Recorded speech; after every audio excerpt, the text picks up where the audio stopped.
Yo, yo, yo, yo. Ow. Listen to some Pokemon real quick, bro. Mm-mm. Mm-mm. Alright, first off, let me pull this in here, just so you can see the stream.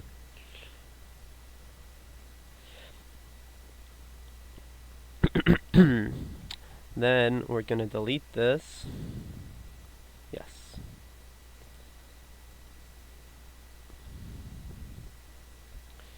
Oh shit. What's up, Dragon Prime? What's good, bro? Alright. I just wanna make some really quick tests. I'm just gonna make the tweet real quick though. Someone just texted me and said, "Oh, stream was good, bro." Honestly, I had such a mid 2024. I mean, it was alright, bro.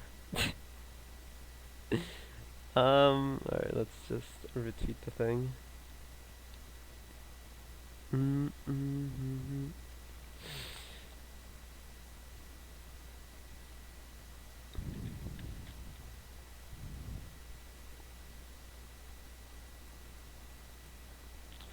Twitch.tv/ShinyMark1.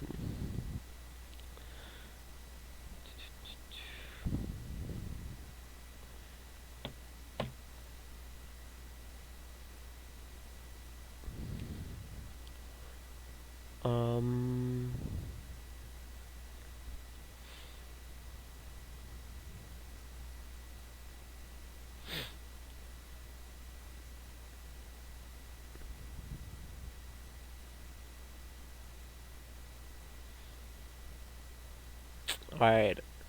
Question, do you guys know that if I like go off stream or like offline and then I resume my stream, the notification doesn't go off, right? Of like, oh, ShinyMark is live and whatever.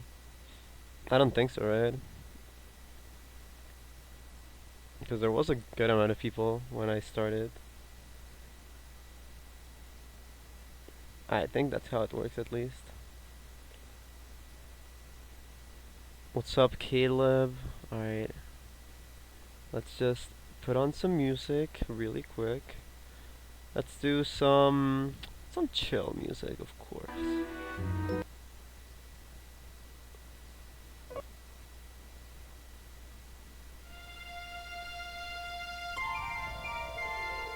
Actually, no, give me some hyper music. Actually, I might need some battle music.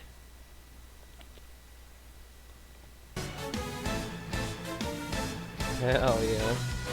What's this? This is a remix? Yeah, that's better. I just want to make sure though that if someone goes back to the stream, you cannot hear the music actually. Hola Briosito, ¿qué tal la Navidad? Pues bien, la verdad la pasé bastante tranquilito, no te voy a mentir. Fue una Navidad, pues no hubo como nada súper loco, la verdad. Pero creo que lo más importante es pasarla tranquilo, ¿sabes? Comimos mucho, cociné mucho. Y eso, ¿verdad? Okay.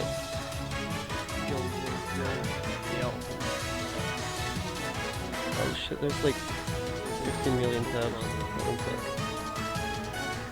Guys, I'm so bad at this, man.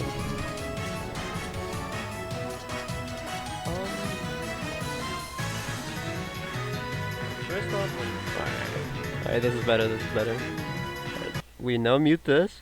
Now we listen to my own stream. When I started. You know, give me some hyper music. If someone goes back to the... Alright, I don't think that's supposed to happen actually. One sec. Sorry about all this.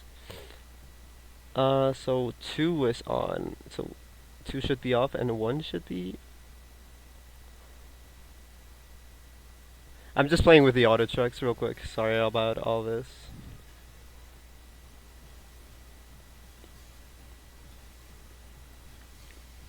Shiny, te queremos ver en Let's Make Big Moves y Genesis.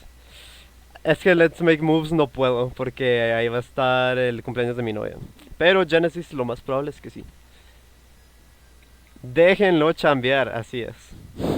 ¿Qué onda, Hunter? Suerte ahí en la chamba, mano. Un saludo desde España, Lekaitor, gracias. Un saludo también a ti. ¿Qué onda, mano? ¿Cómo estás? Alright. Vamos a hacer. Let's do the tiers real quick. So, I'm just gonna say it real quick. Alright, I'm not gonna spoil anything. I'm just gonna build the tiers and then we will adjust it. Qué rico trabajar desde casa for real. Me imagino, cerote, la verdad. Cerote. Alright. I'm gonna make multiple plus ones. I will explain later why. Plus one, and then honestly, after plus, like true plus one, I'm probably just gonna do plus one or more. I don't really care. Because it's bad and that's all that matters. Polar. Hola Polar, ¿cómo estás? Bienvenido. Rico trabajar desde casa for real. ¿Cuándo empezaste? Fue esta semana, ¿verdad? Alright, let me just check something real quick though. One sec. Just want to make sure there's no audio.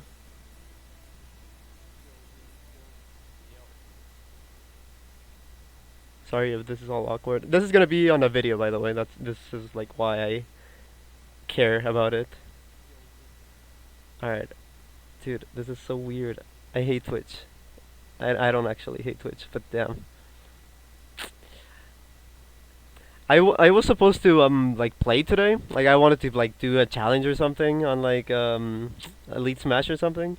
But I don't know, like yesterday me and my girlfriend were hanging out and I played for like 7 hours. Like literally it was the first time I played so much time in a row, non-stop. And basically yeah, my hands hurt a ton because I played way too much. It was just grinding Falcon on Elite Smash and stuff. Shut up, Mark. Dude. I let me check on my phone actually. One sec. Let's just put on some music in the meantime. Dude, I'm such a bad streamer. Let's just say that this is the preparation for the actual matchup chart. Alright, one sec.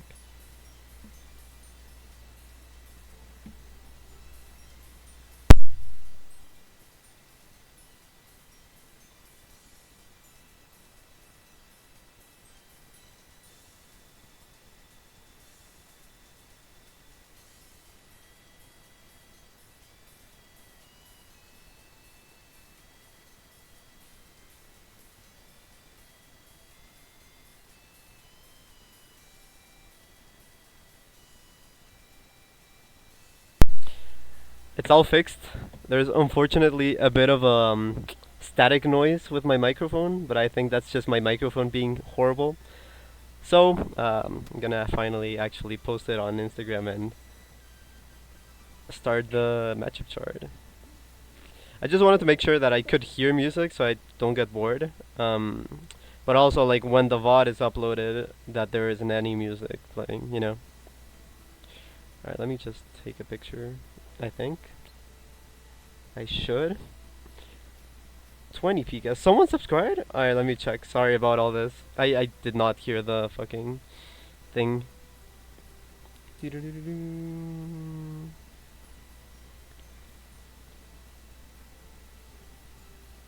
I don't know why I don't hear the alerts. Should I think I know what I should do though.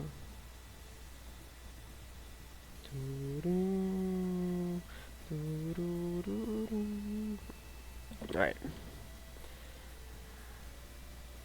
Hola Marcus, the GOAT is live. Did someone subscribe? I don't see any subscription notifications, but I see that the subs increased by 1. Alright, whatever. Feliz Navidad. Gracias igual, feliz Navidad a todos aquí. The GOAT is live. Hola Marcus, que dice Mariano, what's up? Osmo, Mejía, que dice Nier. Anda Hunter, criminal, le puedo hacer callback. Compraste esa gorra, está potente. Me la dio Wolfen de El Salvador, creo que su novia lo hace algo así. Pero por si le quieren hablar ahí, sí. El top player Wolfen, el mejor Kazuya de Centroamérica. O Banjo, no sé si topo, no topo. Fuck, qué pendejo, se me olvidó su nombre. Poncho, te amo Poncho, se me olvidó. Make a tier list of a character you main and how much of a rager you are. I'm not a rager at all, though. Wait, what do you mean? Juega lo de uno en tu coso por cualquier cosa. Eso es cierto. Tienes razón, tienes razón. Elías, te pedí en mi carta de Santa y no apareciste aquí bajo mi árbol. I'm sorry, bro. Pero, Hunter, bueno, es que si lo grabo, va a salir con sonido, pero, o sea, si lo subo tal cual a YouTube, va a haber como copyright. Y qué cagada. Pero sabes que te va a hacer caso. Vamos a hacerlo por cualquier cosa. Me imagino que eso se puede medio arreglar en, um, en edición. Like different categories of one sec. Oh, this is way too much. Whatever. That's fine. That's fine. Different categories of salt rager you are and character that person plays. But I'm never a rager. Oh, you mean like if I play a different character, how much I dislike and like rage against the character? Is that what you mean? ¿Se arregla en post? Okay, okay. El siguiente año voy a aparecer en tu árbol porque este año estuvo ocupado, Jonah, lo siento. Alright. Bueno. So, honestly, this is gonna go on YouTube. Probably gonna do multi-parts, because talking about characters takes a long while, for sure. Actually, let me do this real quick. Not that. Yeah. Looks weird, but I don't want my tab to, like, be seen there. Alright. ¿Vienes a España en 2025? Podría ser, podría ser. Like in your experience, opinion, Ranger. Oh, okay, okay. I mean, there are definitely some Sweatlord players. Like, dude, yesterday I was playing like 7 hours with my Falcon, and I found a Kazuya player. He was good. He had like very good execution with like the combos and stuff. But at certain points, there were times where he just raged a ton.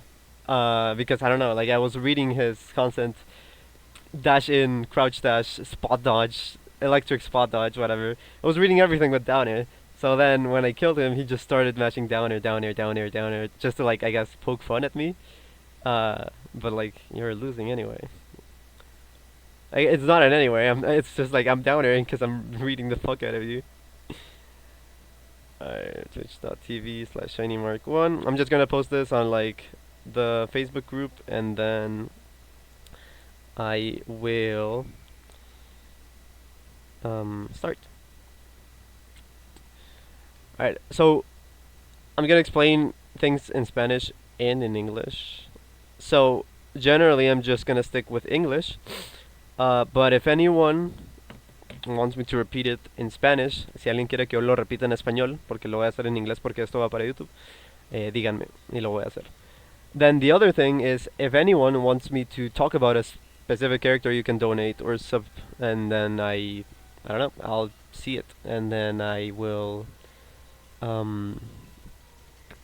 will just do that character. And then lastly, I will do 10 characters non-stop, and then I'll take like a slight break, I guess, just to like read the comments and stuff. It's probably gonna be like 2 or 3 parts streams, because I don't have that much time to like stream like 3-4 hours non-stop, you know. Kazuya players be raging for sure. Marcos, nunca te pregunté si has jugado contra Cisco y Andrés en algún presencial.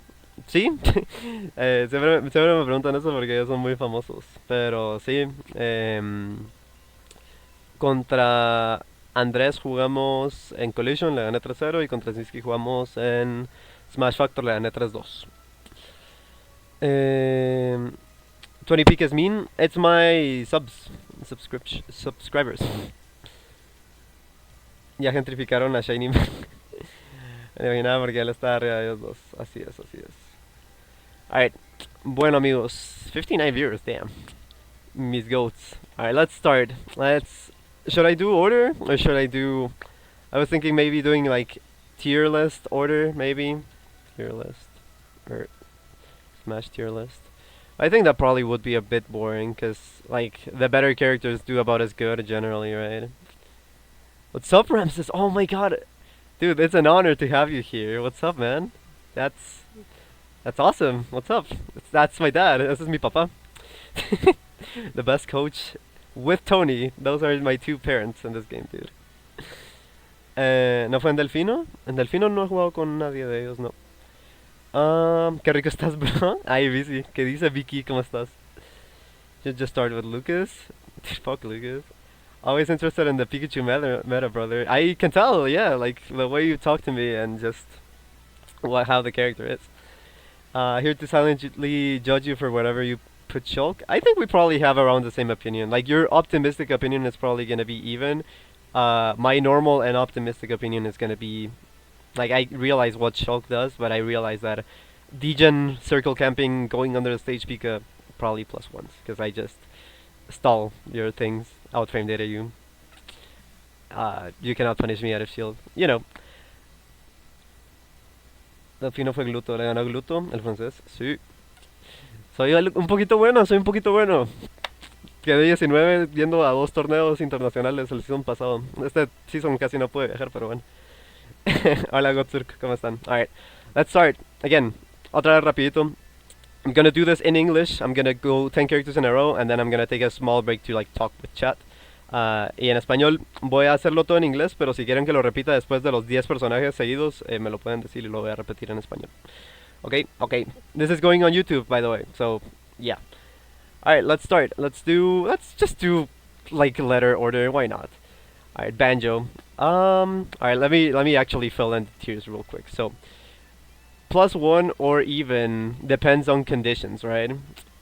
This is not necessarily like I can see this matchup as even, but if you don't feel the conditions to play the matchup correctly, which sometimes they're really out of your control, honestly, slash are, I guess, like in terms of like edge guarding or something, you know, Cloud is one that's gonna be here probably. Then it probably feels even. But if you can actually find the edge guards or whatever other condition, then sure, Pikachu wins, you know. And then honestly, I'm just gonna say -1 or even, because they're gonna flame me for this, but Game & Watch is, yeah, spoilers. Alright, so Busted, and by the way, I'm just gonna put it out there that he's top 2 in my opinion. He's top 2 in theory. In practice, he's more top 5, top 10, but like, I mean, I can give him top 2 to 5, just under Steve. If you don't think Steve is the best, by the way, I think it's because the Steves are not showing us what the character can do still. Like, Sonics is clearly better than all of the Steve players, is what I'm gonna say. That's all I'm gonna say, okay? Alright. No hablo gringo, pero por ti hago el esfuerzo. Estaré hablando los dos idiomas, no se preocupen. Va, ahora sí. So, Banjo. Banjo, honestly, this is a character that tries to be Pikachu, because he has the neutral B projectile, and I guess the bomb is special. It's good, really good, honestly, to like juggle and to like block projectiles. But honestly, like if we're both spamming, Pikachu tends to have more access and more angles to like pressure Banjo, you know. And eventually, like the spam war is gonna, I guess, end, and one of us is gonna like fight, you know. And during scraps, Pikachu has better out of shield, can pressure on shield safely against Banjo, has better scrapping, has better frame data, has better reward out of moves, has really insane disadvantage against Banjo, and also Banjo doesn't really have much of an advantage against Pikachu.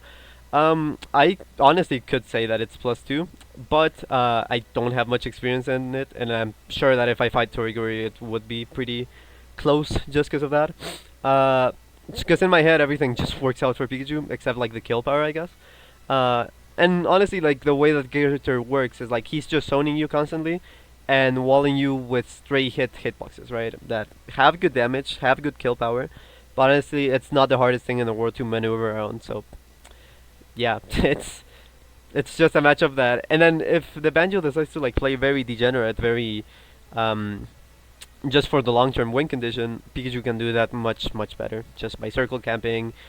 One of Banjo's biggest appeals is like two framing, and Pikachu just goes under the stage, doesn't care, right? Um, yeah, Banjo just has to be like incredibly precise. There's also like the tech of like body blocking the Wonder Wing, so he bounces on the wall of the stage, and then you just like spike him, or you like ledge hog him and whatever.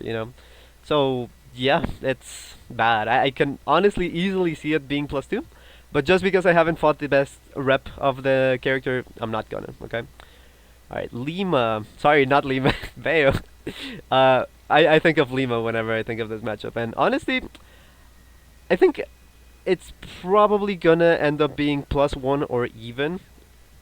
This character is very good, very insanely good, and one of the most awkward things about Bayonetta is the fact that she like has such a ridiculous burst range and literally taps you once and you take at least 40, at least 50, and then advantage state, right? Um, so it's not so much of a matchup where like the character just straight up beats you. It's more of, okay, the Bayos acknowledge that Pikachu is hard to hit, but they also acknowledge that they are hard to hit, especially like hard to hit with like good reward, right? Like because of what bats within and everything. And also we don't have T-Jolt because Witch Time is actually really good against her. I will still T-Jolt from time to time from like full stage to like either make them jump or like make them take some shield damage, chip damage, whatever. Stale Witch Time, it's all important towards the long term because then I can T-Jolt, run behind the T-Jolt with the Witch Time staled, and now we're in scrapping. And honestly, Bayo scrapping against Pika isn't the best thing in the world because like all I gotta do is just bait Witch Time, and everything else is from her. It's unsafe on my shield, so I can just punish her over and over. Pikachu does actually have a pretty significant advantage state against Bayo between like juggling, between like Bayo likes to circle camp with like mixing up her landing with like up B, dive kick, whatever. Pikachu can just wait that out, wait for her to like actually land, not with Witch Time, and then just quick attack to the other side of the stage wherever she lands. And then if she goes to ledge, her on the ledge gets damaged for free with like T-Jolts and stuff. You can also forward smash her if she's like stalling with up B and she's not perfect with it. If she up Bs and re-grabs the ledge, you can up smash out of shield. And also, like, one particular thing is that if you want to call her up B out, off stage or like when planking or whatever, the downer from Pikachu does actually like trade, and it's obviously like a very favorable trade between Sweet Spot spiking her or like Sour Spot doing 15% and sending her off stage, right?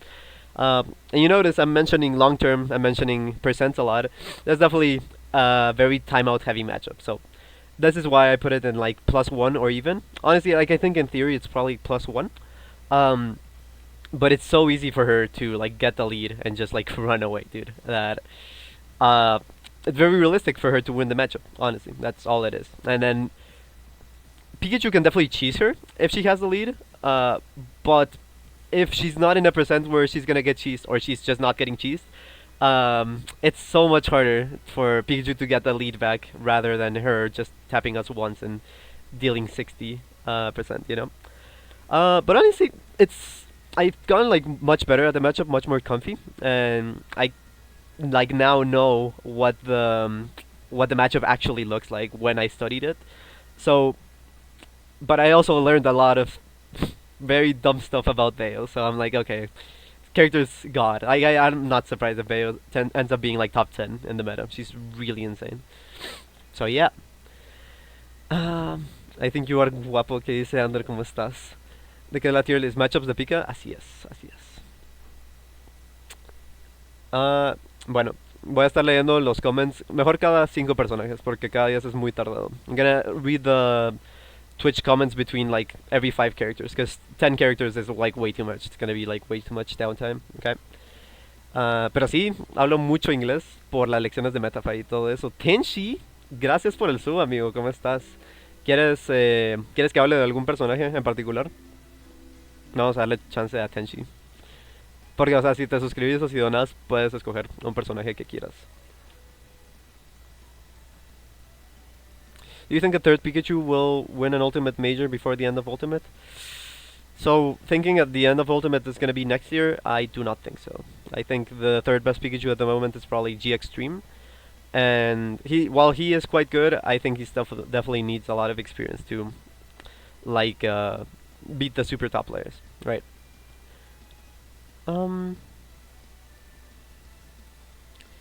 Yo quiero chela. Ese cero. Who do you think are the top 10 characters? Alright, so I can tell you 5 and then the rest are weird. So definitely Steve, Sonic, Pikachu, Game & Watch, Rob. Then probably Aegis, Fox, Snake. So that's 8. And then I don't know. Very weird conversation. Like there's just so many characters. I do think Mario is insanely busted, by the way. So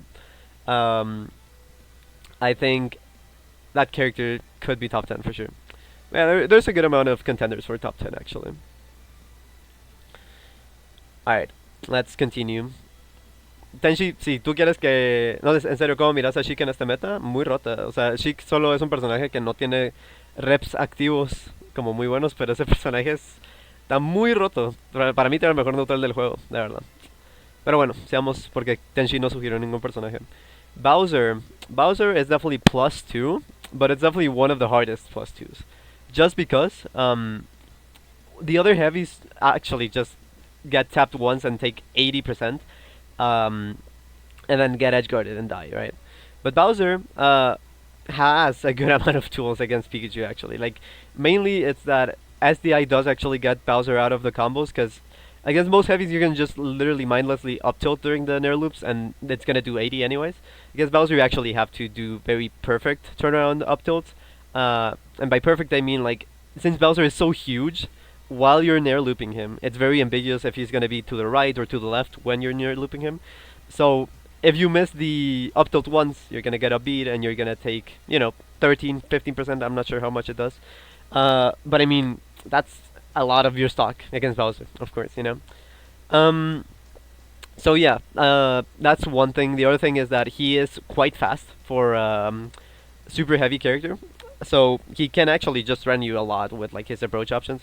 And there's definitely like a universe where like he guesses right on every approach and like fair, I don't know, tomahawk something, tomahawk side B and stuff, and then he just kills you early, And then one of the biggest appeals for Bowser in this matchup is actually the out of shield, like I mentioned already. Like that's one thing that most heavies don't have, and his out of shield is quite good, so you don't get the chance to be like so careless against him. And also, since he's so fast and he has the 2-framing forward tilt, he actually can just like, if he sees that Pikachu is gonna go under the stage, he can just camp on the center and then like guess one side and actually just do pivot, forward tilt, angle down, and there's a good chance that it actually like 2-frames you. He's a character that I wouldn't recommend circle camping. Like he's a character that you're gonna passively camp just to like force mistakes and like make him desperate and stuff, but if you're just like actually running away actively, he's gonna catch you and he's gonna kill you early, so it's not really worth it, but other than these good things, Bowser does get edge guarded, he does get Nair looped, he gets punished by everything out of shield, he gets anti-aired, he gets whiff punished. The advantage state for Pikachu is amazing, and then the advantage state for Bowser isn't actually all that good. It's pretty much only ledge trapping, obviously. Sometimes 2-framing, but it's rare, He has to guess. And yeah, it's very rough. It's a very, very rough matchup. You still have to be very aware of like when the stuff is gonna actually out of shield you with Pikachu. So you wanna, like space your fair. You want to back air and then mix it up between like drifting back or like the landing hitbox. That's like a 50-50. That if you guess wrong, you take 15. So it's playable. It's a playable +2 matchup. There's definitely ways for you to lose it. But if you super know it and you're not lazy and you're resetting neutral when you have to and you're not eating 40 from flame breath because you ran behind a T-Jolt, it's really good. It's really, really good. Alright, Bowser Jr. This one is definitely just +1. This character has seen a lot of development from TM7 Sap. He's a great player, dude, and he is very, very fast. And it was starting to get really annoying, but I realized, oh, it's just online. Because honestly, like he is a great player. but like there's so many things that since he is the main player that I'm exposed to when I'm fighting Bowser Jr., I base my chart on my experience against him, or like the best player that I played against this character, right? And honestly, like the biggest things about Bowser Jr. in this matchup is the fact that sometimes hitting Bowser Jr. out of minecart is a little awkward, because if you didn't know, the armor on the minecart, or not the minecart, the clown card, sorry, uh, the armor is on the actual clown card, and then on the head he doesn't have any armor. So aiming towards that is a little bit awkward with Pikachu, because a lot of our stuff is multi-hits, you know? So you have to like super space it well, or like maybe do a downer, but downer requires like preemptive jumping setup and stuff, you know? Plus, like this character's kill power is actually out of this world. Like, it's actually one of the best kill powers in the game. If you know the matchup, you can just like play around all those things, you know? So like at 0% you play around grab, and you play around downer, and you play around clown card, right? Because all those three are going to lead into a billion uppers, right? And then at mid percent you play around the clown card spin out, or the clown card up B, which are going to kill you at 60. And then at kill percent, like 100% or so, you play around any clown card gimmicks, and then back air and up smash. So if you just segment your play into really dodging the super rewarding stuff from him, he's eventually going to give you mistakes. He's eventually going to hit something on your shield that's going to be punishable.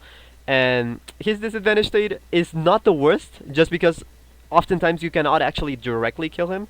But he's similar to like Cloud. You know how like Clouds do double jump down air over and over to center to like regain their double jump?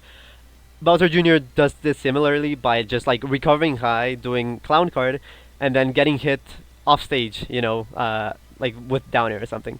They're gonna take 15, they're not gonna die, but now they're off stage again. Maybe they try again, now they take another 15.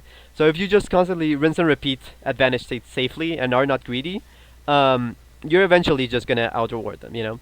So the main way you lose this matchup is by getting two-framed, or not by getting two-framed, sorry, is by getting cheesed just in general, by like any of the super high kill power stuff. One of the ways that you can get cheesed is like the two frames, like I said before. But honestly, it's one of those matchups where Tejol just does so much work for you, dude. And you just eventually force out so many mistakes about this character that if you just play very segmented, very disciplined, eventually you're just gonna out-reward him. But yeah, it's a very playable matchup for sure. Hola Papu, me mandas un saludito, soy tu fan number one que dice Quas, ¿cómo estás? Un saludito amigo, un saludo a Quas 1512. Shiny Marcus, en mi opinión, creo que Mario Pikachu es even. Ahorita veremos. Bueno, tal vez no ahorita, porque faltan un montón de personajes. Alright, Byleth. I'm gonna probably try to speedrun some characters, because some characters are just very simple. Honestly, I should just probably say this, that if the character gets out-mobilityed, and most importantly, if a character allows Pikachu to play with Tejol, then most likely the matchup is automatically losing. Just because of how broken Tejol is, because the fact that if you just let Pikachu set up a T-Jolt, now you're on a timer, right? Like the T-Jolt is gonna chase you and it's gonna reach you at some point, you know? So when the T-Jolt actually reaches you, you have to make a decision at that exact moment, right? Where it's gonna be like, oh, I'm gonna shield, or I'm gonna jump, or I'm gonna give up space, or I'm gonna hit the T-Jolt, you know?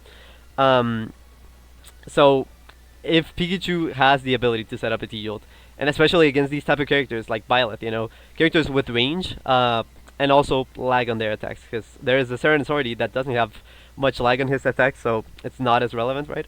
But against these zoners that want to wall Pikachu, if you set up a T-Jolt, then they kind of have to wall at very particular specific timings, because the T-Jolt is going to interact with them. They're like, okay, I have to zone at this very moment, so I'm going to swing my Byleth Fair, which is huge, but I have to interact with the T-Jolt, you know? So then the Byleth Fair happens, hits the T-Jolt, and then if they're approaching, I probably have a chance to like whiff punish it with either dash attack or quick attack, right? If they retreat, I get stage control. And as a slow character, Byleth really doesn't want me to get stage control, right? So yeah, that's pretty much like how most matchups are gonna go. Like if I have the access to T-Jolt, I probably just auto win the matchup, really. So yeah, the thing about Byleth is that they're very slow, they're very susceptible to T-Jolt set play, and also one of the biggest things about Byleth is that her advantage state just kills you so early. And sometimes it will happen. Sometimes they will read you on the ledge and they will kill you at 50, 60 from a backer, from a forward smash or whatever, right? The Pikachu has quick attack and he has so many unreactable ledge mix-ups that, I mean, if Byleth gets the mix-up that kills you early, they got it, you know, like, sure. But then on the other side, part of Byleth's strongest suits is like ledge trapping, the advantage state, and the edge guarding. And juggling and edge guarding don't really exist with Pikachu. Like he just goes off stage, he just goes under the stage or recovers, and it's just really hard to mess with, right? And on the other side, Byleth gets juggled to hell because she doesn't really have good landing hitboxes. Like down air is okay, but like it's so slow and it's also super unsafe on shield, right? Nair is punishable out of shield and loses to up air. Byleth edge speed is horrible, right? So a lot of characters get the luxury of like jumping towards the ledge and just like skipping the juggle. Byleth doesn't really because she doesn't foul fast, she doesn't have much airspeed, so you can just like chase her upwards, hit her with 1,000 uppers, and then if she decides to like run away, you can like hit her on the air without a double jump and then just send her off stage. Pikachu famously is very good against tether characters, tether recoveries, sorry. So she honestly just gets cheesed. She gets ledge trapped, she doesn't have anything special off the ledge. And yeah, like it's a very playable matchup, I will say for sure. Like it's a matchup where just because of the kill power, a few reads can make it even. And Byleth does have a good amount of hurt box shifting to deal with Pikachu's like mashing rising aerials. But still, it's a matchup. It's probably one of the best +1s. I wouldn't mind putting it in +2 at all. But I just think the character's kill power and the tools that they have in theory are just a little too solid that they allowed for a little bit of outplaying to be made for sure. Alright, 5 characters. Hablemos con el chat. La cabra, ¿qué dice, Koki? ¿Cómo estás? Don Ander, ¿cómo te va, amigo? Sin, what's up, bro? Why did you change your tag in Discord? I was trying to find you the other day because I wanted... I think it was because of the lesson, so yeah. Sophie Kirdai, ¿cómo estás? Bienvenida.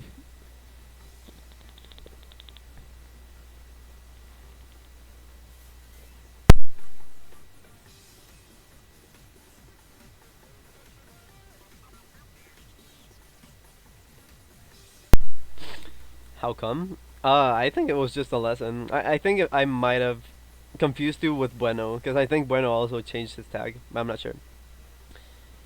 Feliz Navidad, aunque haya sido ayer, pero aún así feliz Navidad. Igual a ti, feliz Navidad a todos aquí. Espero que la hayan pasado bonito. Una Navidad tranquila, pero eso es lo más importante, ¿verdad? Thank you for streaming, ShinyMark. Keep kicking his butt, mi hermano. Creo en ti. Muchas gracias, Towers. Ahí, ahorita estamos agarrando ahí el hábito, porque sí es importante. I think it was him. I still need to send a VOD at some point though. Yeah, whatever you want, bro. Gonna be checking it out. ¿Cómo ves a Aegis y Diddy en el meta? Yo creo que Aegis es fácilmente top 10, posiblemente top 5, pero es probablemente el personaje más difícil del juego, sinceramente. O sea, no me importa que digan que Rosalina tiene 1000 techs, no me importa que Aegis tenga 1000 techs. Yo creo que Aegis, jugarla en top level, o sea, yo lo que... Chat, ok. Yo lo que digo es que si quieres medir como la dificultad de un personaje, hay que ver como qué tan difícil es ser el mejor jugador del mundo con ese personaje, ¿ok? Entonces, en dificultad de acceso, por ejemplo, Ganon es un personaje muy fácil, igual Dr. Mario. Pero, ¿cómo vas a ser el mejor jugador del mundo con ellos? No se puede, ¿saben? En cambio, Aegis claramente sí puede, pero para hacerlo tiene que saber demasiado las matchups. Entonces es como... Creo que si alguien sí dedicara full tiempo al juego, full tiempo a Pyre Nitro, sí podría hacerlo. Y creo que incluso podría verlas como top 3, top 1. Es un personaje ridículo, o sea... Pyre Nitro de verdad es una mamadota, o sea, no tienen ni idea. Pero sí es un personaje muy difícil, que juega las matchups muy específicamente, muy diferentes. No puedes jugar tanto un flowchart universal como otros personajes como Sonic o Steve o Pikachu. Entonces sí. Y Diddy es bueno. Diddy es como top 20. Solo Viable, es lo que importa. Yo, what's up, Bravestar? What's good, bro? Me regalaron mi primer amigo y fue el de Shulk. Qué chulo. A mí, yo tengo 3 amigos. Me han regalado justo para Navidades, de hecho. Me regalaron uno para Pac-Man, cuando yo usaba Pac-Man en Smash 4. Uno de Ryu, cuando usaba Ryu en Smash 4. Y me regalaron un Lucas. Mi novia me regaló un Lucas. Ah, pero Celebi EX baneable. De hecho, yo no sé nada de trading card, man. I can translate for you if you need help, just add me. Goat! Ala, Hunter! Yo, Hunter! I'm gonna need to pay this dude a little bit. Nah, he's actually working. He has much more money than me currently, for sure. You're crazy on the sticks, by the way. Yeah, Hunter is nasty, bro. Legit, I've talked to Onin and a few other Steves, and I'm like, dude, you guys need to catch up. Like, sure, Hunter doesn't have as much experience, but like, he's like you can tell he put in so much work on the Pika matchup, dude. It's crazy. Like, I actually was telling him that I made like this. Actually, I can probably show you guys. One sec. What's under here? Alright, it's Discord. Uh, so I made this little chart. Let me show you guys real quick. And I'm not gonna leak it fully because it's for the sake of my own practice, right? But, alright.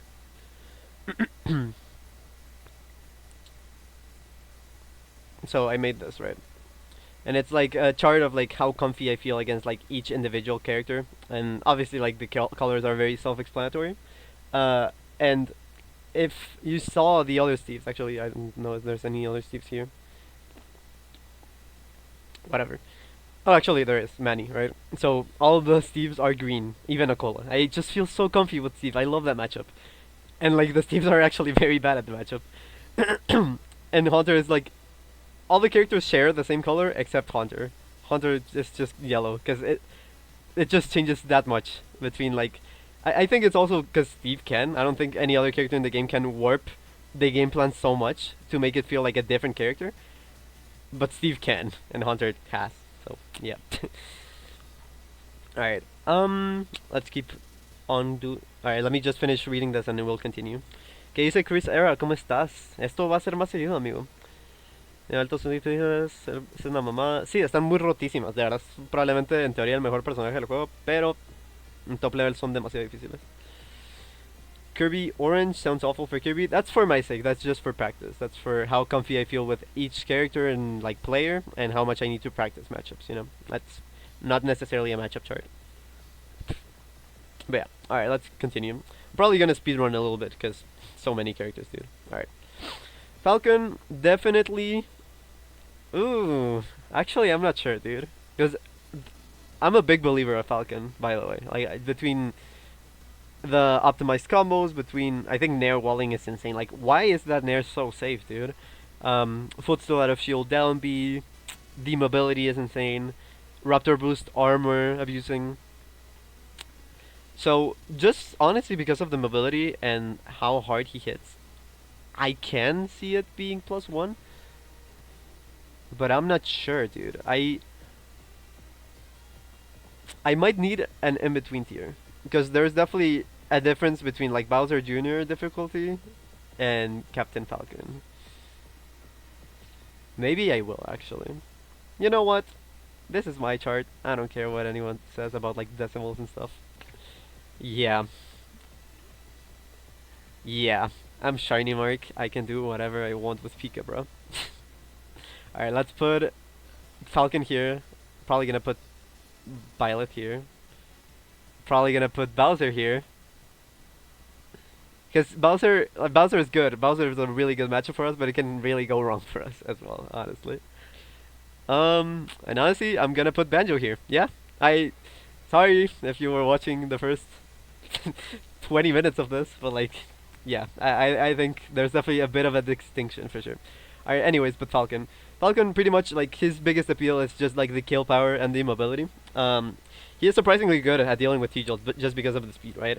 And back air walling is actually like quite good against Pika, just between it being like a stray hit that kills, auto cancels, pretty safe to space, you know. And then air is also insane for sure. The main thing about Falcon is he really cannot deal with Pikachu's pressure on shield. He just kind of has to guess with up B out of shield. So a lot of the time if you guess correctly as Pikachu and bait it out, he really just gets punished to hell. Falcon gets super juggled, he gets super edge guarded, he gets ledge trapped normally, but normal ledge trapping for Pikachu is pretty solid for sure. And on the contrary, Falcon can definitely threaten some edge guards just by like doing rising, lingering hitboxes, right? Like rising back air, two framing down airs. He's fast enough to like react or like read if Pikachu's going under the stage to like guess aside and actually punish Pikachu, you know. And like he is fast enough to like threaten juggles, you know. Like Pikachu a lot of the time just jumps off stage, and cool, congratulations, you avoided the juggle. But Falcon is actually fast enough to like chase us and at least threaten a bit of a hit, you know. So yeah, like he has a good amount of stuff in the matchup, but in the end, a lot of stuff just goes wrong for him. Between him being like super comboable, him being a fast forward, him being edge guardable. So yeah, dude, it's a very losable matchup for sure. But if you know the matchup and you're not being lazy and you're like specifically avoiding the super warding stuff, so like down air, like nair one, um, and up smash. If you're avoiding all those, then pretty much you're gonna die very late at like 120, 130 off like a straight back air, straight nair or something, straight down tilt, and I mean that's fine. Like if you are playing the neutral like that, eventually you're just gonna out reward him because you getting so many more practical neutral wins than him, you know. So yeah, Chrom is probably just +1, honestly, if I was to say, because this character does actually, he is similar to Cloud, honestly. Like he's just the fast character that doesn't really care about like spacing and stuff. He has decent out of shield. More than anything, it's the armor that's important, right? Um, but more than anything, it's like the mobility plus the hard hittingness of the moves and him not actually caring about spacing everything. Plus the kill power. It's all really good, honestly, against Pikachu. Uh, so that's like the layer 1 of the matchup. But then once he gets hit, as we all know, he has such an awful recovery. He goes high, so he pretty much just gets juggled, and then if he gets juggled once without a double jump, he's probably gonna end up dying, you know, or he's just gonna take another 30% just from advantage state. Ledge trapping is generally really good because he cannot afford to like drop off from ledge and then double jump just because of how fragile his double jump is, how valuable it is, right? So, yeah, no, he's definitely like a character that has everything you want against Pikachu, besides the recovery. That's as simple as it is, honestly. So yeah. Alright, Cloud. This is +1 or even. I think in theory it's probably +1, but this is by far the this is the matchup where the or even thing is very important. And the condition for it to be even is if you don't get any edge guards. If you get an edge guard against Cloud, like an early edge guard, or just like constantly find your win condition off of edge guards against Cloud, then the matchup is +1. But if you cannot, this character has better range than you, about as good mobility as you, better mobility if you have a limit. Up smash and up B just hurt block shift, out of shield, everything that Pikachu does. Literally, the only thing you can do on Cloud's shield that's safe every time is down tilt. That's all you can do, which is fine. But then I have to shield immediately, because if I don't, if I dash back or if I jump, up B still hits me just because of hurt block shifting. It's ridiculous. Then what else? Pikachu, a lot of characters when Cloud recovers high can like stray hit and hit Cloud's downer horizontally or diagonally, right? If you think about it, Pikachu cannot really do this because Pikachu's only stray hit move that does this is like up air, while rising, obviously. Otherwise, it's down air, but like how am I gonna set up a down air if Cloud is landing like that, you know? So a lot of the time, Cloud gets to go high, which is what Spargo does against me, and he just goes high, lands with down air, and sure, I might punish him out of shield, I might quick attack or whiff punish him out of shield, you know? Or not whiff punish out of shield, but whiff punish, send him off stage again, but now he landed on the stage, now he has his double jump, and now I have to do it again. But oops, I messed up once, I ate the downer on startup, now I'm dead at like 90, or like I ate 16% or whatever, you know? So it's a very unforgiving matchup for Pikachu, even if in theory it's very punishing for Cloud as well. But Spargo is the only Cloud that just plays to like avoid the Pikachu stuff and like set his like walling in my burst range, right? So I really have to like play super patiently. I have to set up T-jolts, you know, and like it's one of the characters that can actually hit T-Jolt without much risk, specifically with backer, just because like backer has such low ending lag, and such low landing lag, and such low hit lag on the T-Jolt, so he can just effectively like space an in-place backer or like retreating backer, which granted gets me a little bit of stage control, but I have to do that a few times until he lacks stage control, and now I can actually like challenge him, you know. One of the biggest things about this matchup, though, is that Pikachu has probably the best rising aerials in the game, and that's Cloud's main fault in neutral, is that his broken moves require a little bit of setup in terms of like he has to jump, he has to wait, he has to start landing, and then he has to do the back air or the fair, right? So during all that setup time, Pikachu can just rising fair and then hit him, you know, to call him out. But granted, the way that Cloud beats that is by whiff punishing with side B or with out of shield. So it's a lot of 50-50s in the matchup, but if I do get the hit, he might end up off stage, and if I read him, he might die, right?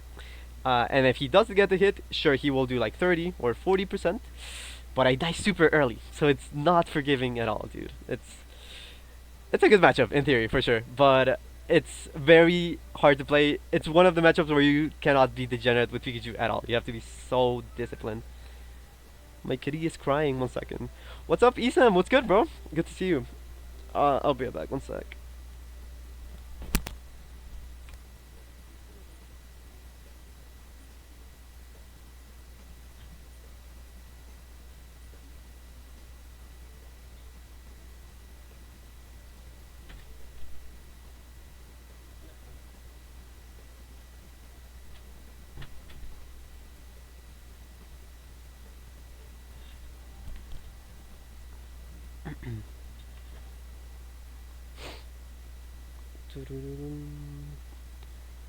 Alright.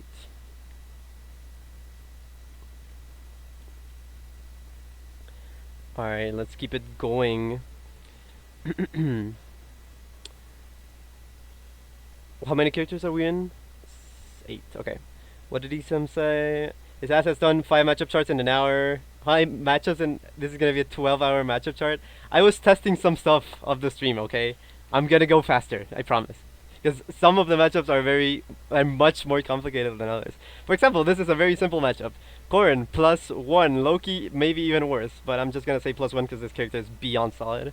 Corin, just very, very solid character. Very safe buttons, but very, like, if she wants to mix up her timings, she has to, like, Tomahawk, and her Tomahawk isn't really the best, most punishing thing in the world. And then for her to do, like, safe aerials against Pikachu, she has to, like, either super space them, which, because of her airspeed, it's not, like, the most realistic thing. Unless she's giving me stage control, which thanks, slow character, I will work with the stage control and set up a T-Jolt, and now you're at my mercy, right? Hair fair, I think, is like -5, so she has to do it perfectly, which, if she doesn't do it perfectly, I can just out of shield her every time. Or, if she does it perfectly, the timing is so predictable that I can just parry every single time. Same for backer, right? So, honestly, like, one out of shield punish, one anything punish, just leads into an advantage vortex, where she usually is hard to edge guard for a lot of characters, but Pikachu down air actually destroys her, dude. And also, again, since the character just sets up a lot of falling aerials, Pikachu rising aerials are actually very good against her. She doesn't really have good out of shield options against Pikachu. Like, unless you're super lazy with like an approaching backer, she can up smash it, but like, why would you do that? You can just space a fair, retreating backer, run up down tilt, stuff like that, you know? She gets nair looped to hell, she gets bridged really, really well. And honestly, like, the main thing is just, she's slow, so she really has to deal with T-Jolt so much. And I guess one thing that the Corins do to, like, mitigate this is, like, platform camping. But, like, the only stage where this is a little bit threatening is, I guess, Town and City, where the center platform doesn't actually get hit by, like, the short hop auto-cancel fair. But then I can just wait the transformation out, and the stage is huge anyway, so I can just, like, circle camp her. Just bait her burst range constantly, you know? And then on the other stages, if she ever, like, decides to, like, I don't know, landing nair, or, like, landing fair on the platform or whatever, I can just do the short hop fair and shield poke her eventually. And trust me, like, any single hit can lead her to death just because of, like, how frail her recovery against Pikachu particularly is. So, yeah, just a very, very, very comfy matchup where her biggest strength as a character is advantage state, and Pikachu doesn't get juggled, Pikachu doesn't get edge guarded, and Pikachu does get two framed, but if you go under the stage, she's slow enough that she cannot guess to one of the either side, you know? So she basically never two frames us. Sometimes she does let trap us, but again, she has to guess. Nair is really good to actually let trap us, but if you know that only Nair into backer is gonna kill you, then you can preemptively DI outwards to not get hit by it. Or, you know, just mix up your timings and, like, wait for the Nair to happen. And, you know, there's just so many mix-ups, dude. Like, it's really hard for Corin to actually pin us down. Alright, one more character before I read chat. Diddy Kong. I was talking to Tweak. He says that this matchup is even. I was talking to Isam. He says this matchup is +1. I think... So, I think currently the matchup probably is... Actually, nah. Nah. This matchup is +1. I was just gonna say, like, the fact that the character is so mobile, the character kills us a little bit early, and he has Transcendent Banana that goes through T-Jolt. I was gonna say, like, that maybe can do it for Diddy. But honestly, dude, this character, like, he actually does have to deal with T-Jolt a ton. His banana doesn't really do much if you don't let it, you know? Like, if you just concentrate on not getting hit by burst range, unreactable side B and banana, you really have to make him work for it and like just take bigger commitments, you know. His reward on Pikachu is very very honest, I would say, honestly. Like, he just has to earn the damage slowly but surely, whereas Pikachu can hit him once at low percent. Obviously I just get infinite damage, and then I hit him once off stage, and T-Jolt into like synchronizing the fall speed of the barrel charge with the T-Jolt fall speed, just it acts like a wall, and it just literally cheeses him at 0 if you can like line it up, you know. It's obviously not always gonna happen against good players, but it can happen, and it's such a table turner for the matchup. That he, like, when you juggle him, he has literally probably actually one of the worst airspeeds in the game. So he relies so much on monkey flip that he pretty much will always monkey flip when getting juggled, and then you can always expect him to either like go off stage if he monkey flips and doesn't B-reverse, or then if he B-reverse, you can just cover center stage every single time and juggle him again, you know. So it's a lot of free damage. He doesn't get a lot of stuff from the ledge, you know, like special options.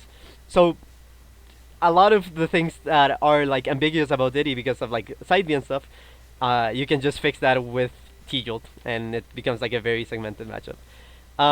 I will say, like, the only thing that Diddy really has in this matchup that is like makes it close is consistent kill confirms, and the fact that he can kill us very early if he finds the setups, you know. And he is actually like quite hard to pin down in neutral, actually. But honestly, it's just another one of those characters where if you know the matchup, if you both guys know the matchup and you play it disciplined, eventually you're just gonna out reward him. Alright, Sin, thank you so much for the sub, dude, and API, thank you so much for the subs, guys. I appreciate it. Thank you so much.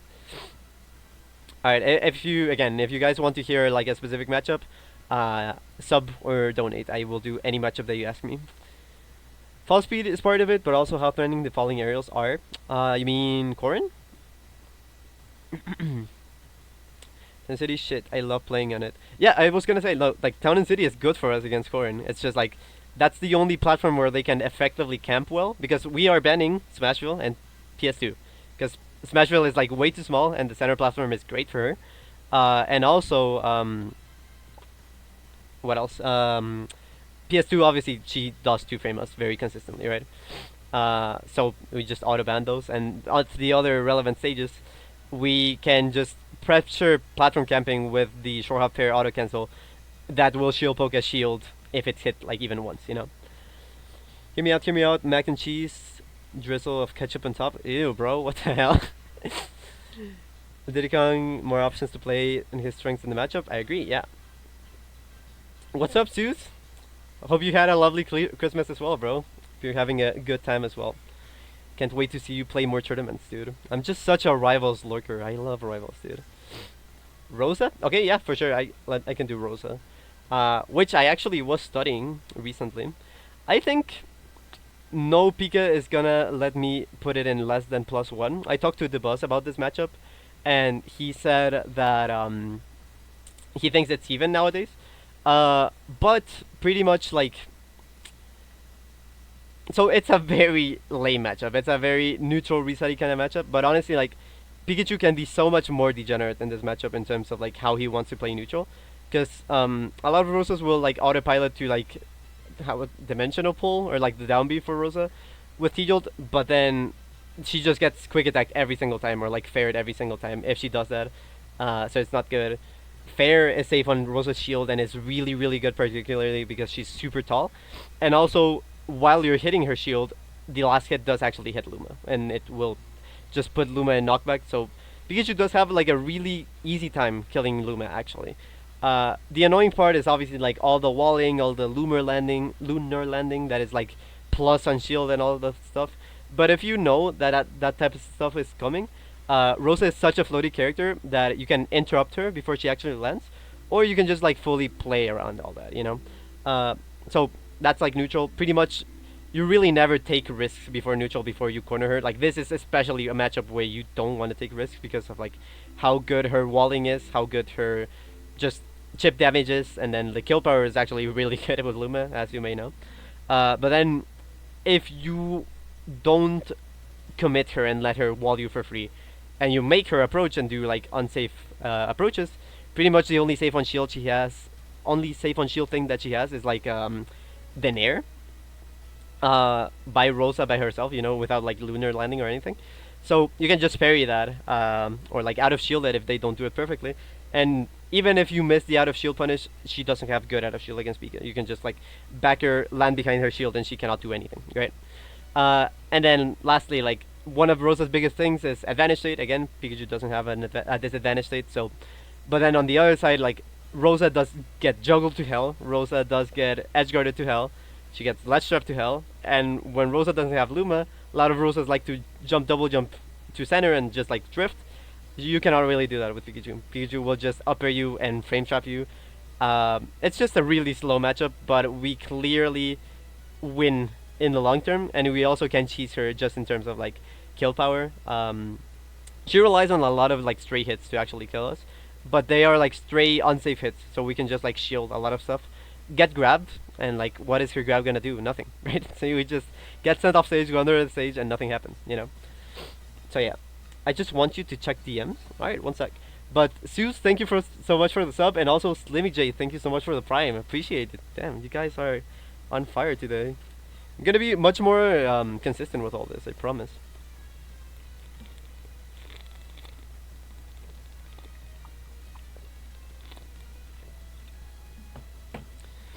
Oh, fuck. I forgot API, or Nash. Yo. One sec, you guys.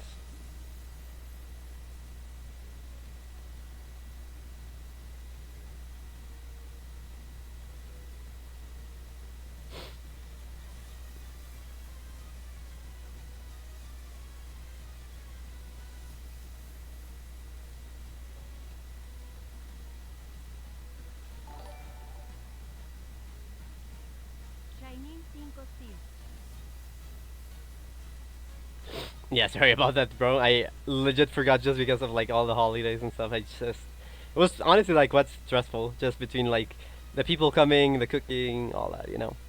There's a fuck ton of food on the fridge though. um, Friends told me that Luma hitboxes lose to everything, but I don't know. I find her hard.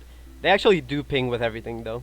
Hunter y Ander, gracias, muchas gracias por los subs. Y Machorro, aquí está tu vaso de agua. Igual el Cosmos creo que me pidió que tomara agua, aquí están.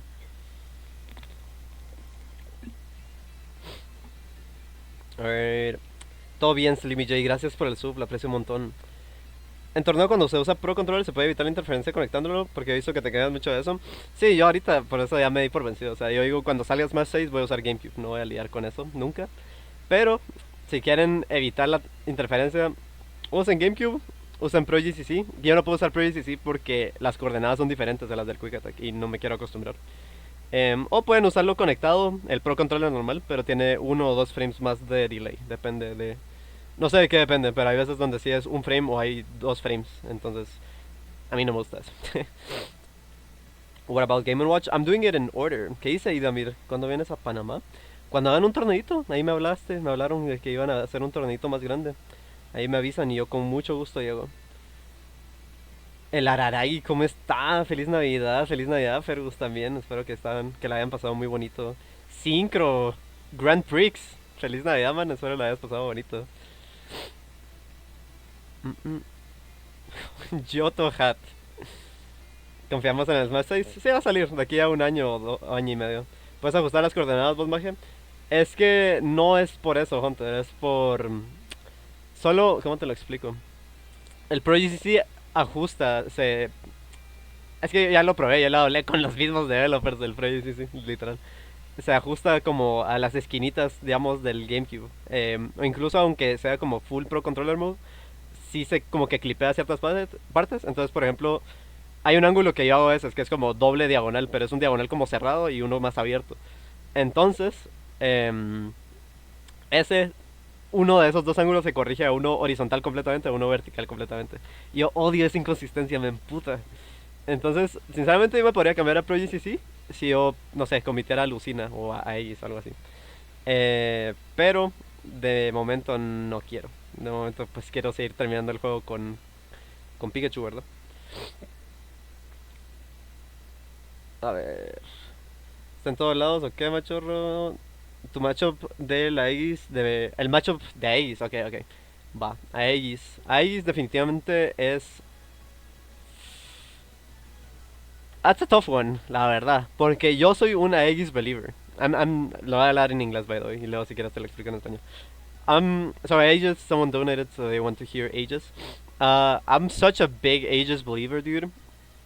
I'm not opposed to putting this matchup in just +1, but I also want to put it in +1 or even. Because it's very similar to Cloud, except like they're much more frail in terms of like weight and getting edge guarded. But Mithra is so ridiculous, dude. Like Mithra, she actually can foresight through the multi-hits of Pikachu. She foresights through T-Jolt, so T-Jolt doesn't actually exist. So the matchup, compared to a lot of other swordies where T-Jolt just does a lot of the work for you, with Mithra, you're fighting a character that has better mobility, doesn't let you have T-Jolt, you know? And like the only fault about Aegis in the matchup is that they're very unsafe on shield. Like their actual approach options on shield are not safe at all. So you can just like out of shield nair, out of shield backer, grab, and then all of those reversals are gonna lead into them being off stage, or just them taking a ton of damage. And obviously, as you know, one advantage state against Aegis might mean they're stuck if you play it correctly and they play it poorly.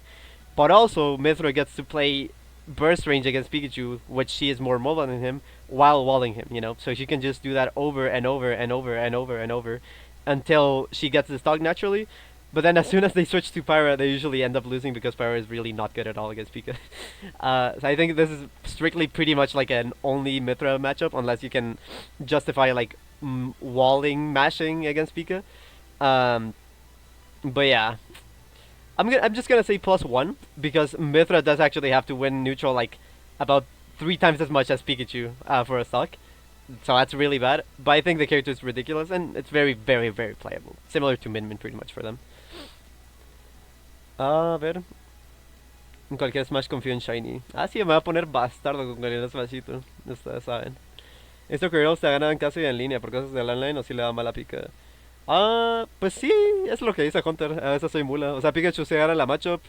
A veces yo juego lazy contra Kazuya, pero créeme que, o sea, si yo estuviera la matchup en el momento y la juego disciplinado, probablemente se vería muy mal para Kazuya. Es una mala matchup. Pero sí lo he ganado varias veces también. Y la última vez que jugamos Friendlies fue como bastante even. Fue offline, creo yo, en Diamond 2.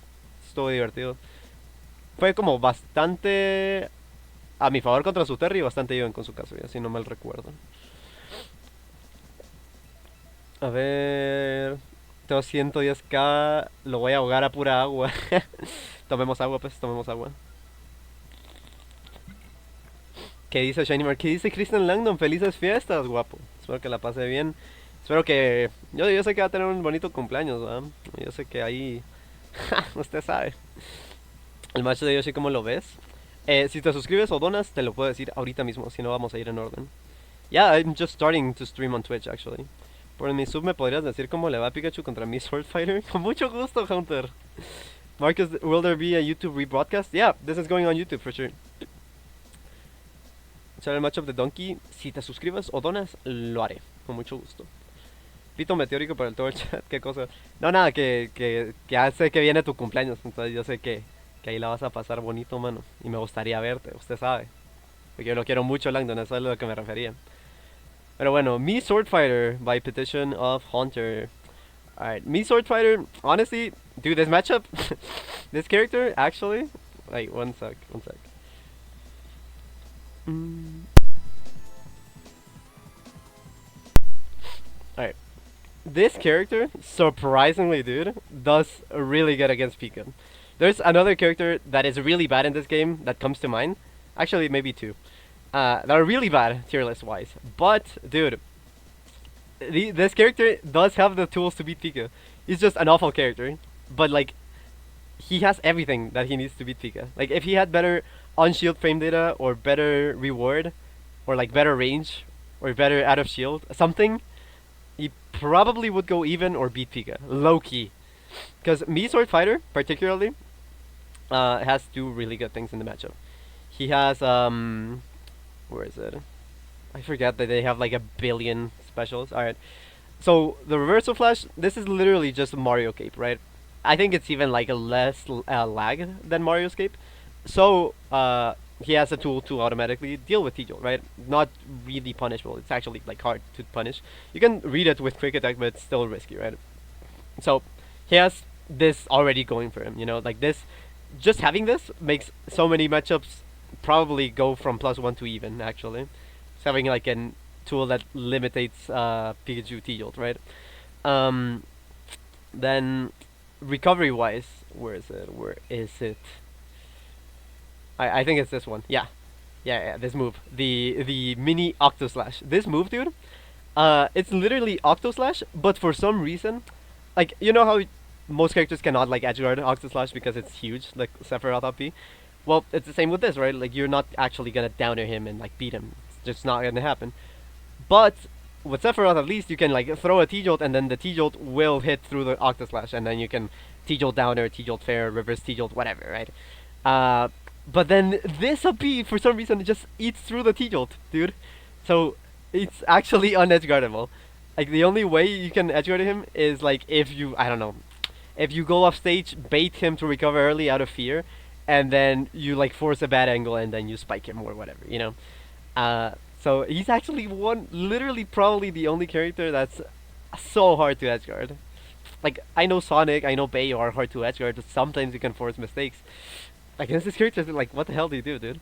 That's pretty much it for, like, what goes on in this matchup. Like, pretty much everything else, like the neutral Vs are whatever, honestly. Like, they are just a nothing burger kind of projectile. Well, against Pikachu at least, right? Because if we're both stunning with our projectiles, I eventually gain the ability to move with my projectile close in on the space, and even if they reflect it, I don't really care. Like, now I'm close.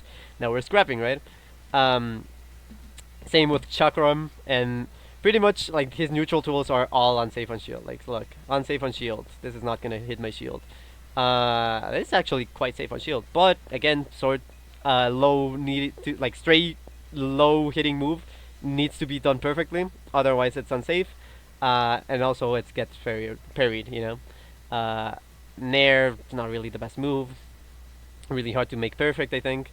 Fair, not really the best move. Down tilt is good, but, like, diable. He just has a lot of, like, stray kill power, but honestly, like, if you just... It's a matchup where you can just, like, dash back, quick attack over and over and over and over and over and just whiff punish everything and kill him, you know. What's his out of shield, actually? I'm curious, though, because I've never studied this character. This is Hero Spin, right? Up smash. Frame 11 universal up smash, like, without any special up B. So, frame 11 means that down tilt is safe. Backer is safe when you cross it up because it only hits on front. Fair is safe always, literally. Yeah. Dash attack is safe on cross up, so that's pretty much it. Like, this character has a lot of anti-Pika stuff. It's just a bad character, right? But if you lose to this character, don't feel bad. You probably don't know the matchup. They probably know it more than you. And they have surprisingly polarizing good tools in the matchup.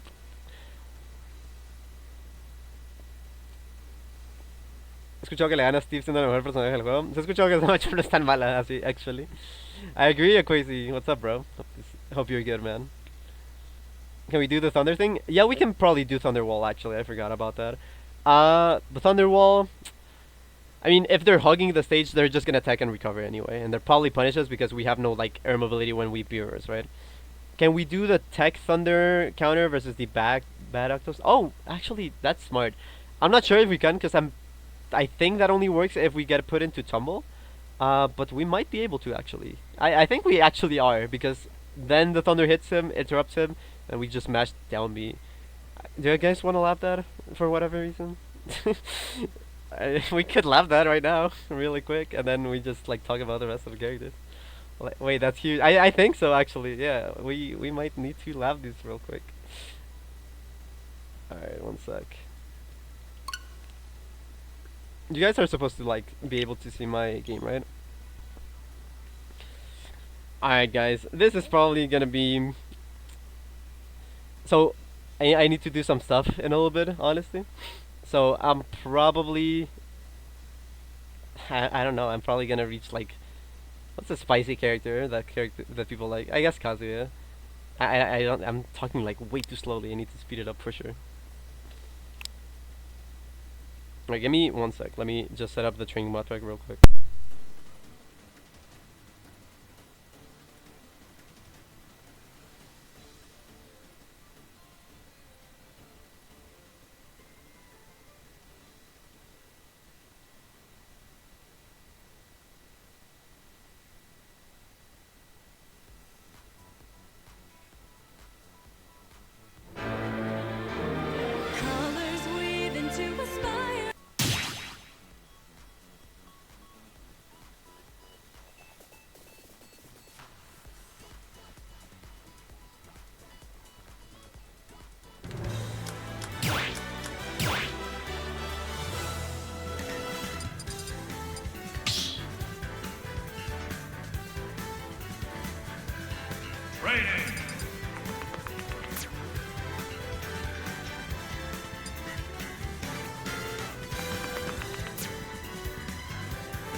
Alrighty. I forgot that I'd probably have to create a Mii to do this, actually.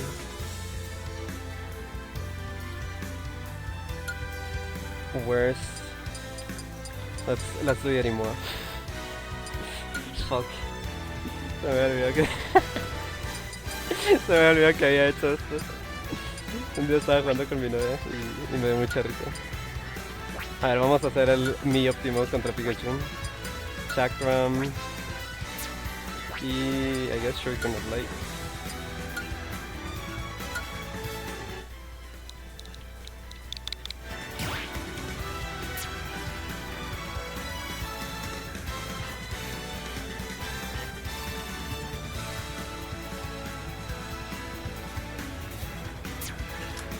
Hi.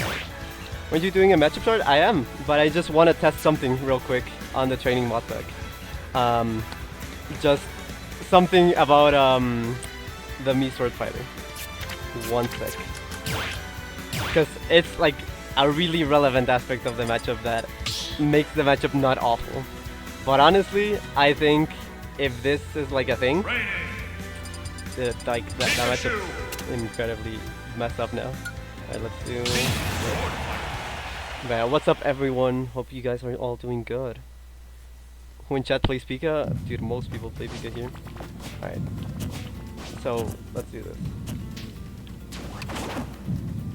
Alright, I think that's fine, right? Oh, wait. So I need to, like, save state. Oh, I'm mirroring. I was just, like, labbing something, I think. I don't remember. Or, like, warming up or something. Alright, let's do this. So... Alright, I guess. Alright.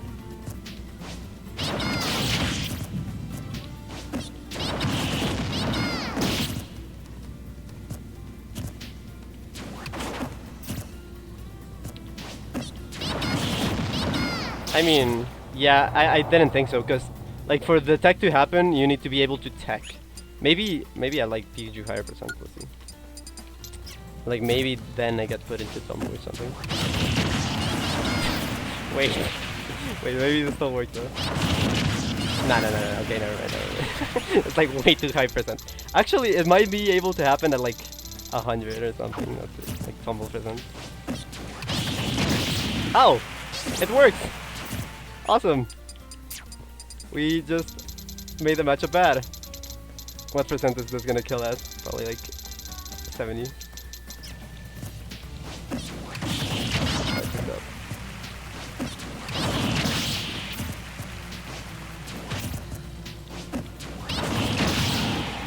I mean, that's like the worst case scenario, right? And like it's still fine.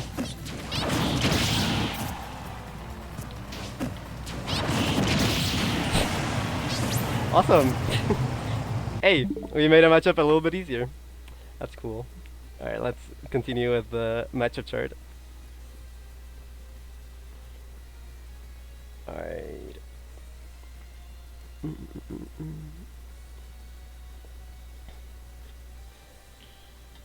Seems a bit inconsistent. Seems inconsistent. Honestly, yeah. It's by nature, yeah. But like, I mean, look at the risk reward. Like, I get hit by like a few multi-hits, and then I take, what, 6?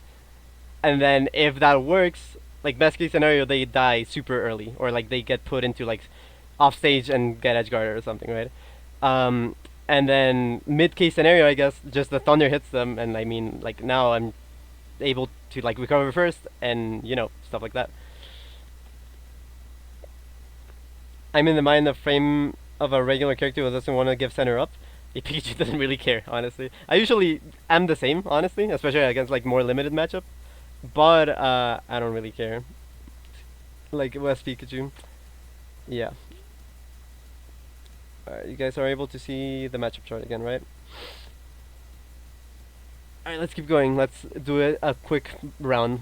So, DK, first +2 matchup. Nothing goes right for this character. Cannot deal with T-Jolt, gets edgeguarded to hell, gets juggled to hell, gets ledge trap to hell. Like, super gets edgeguarded actually. Doesn't have good out of shield, and like, I guess he has like aerial spinning Kong, but it's like frame 7.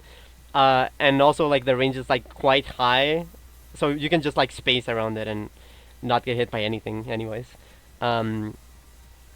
Yeah, this matchup is just everything goes wrong for DK. Definitely still very losable matchup. It's DK. He will down B you and hit you. He will like giant punch you once and hit you, you know. But yeah. Alright, sorry about this.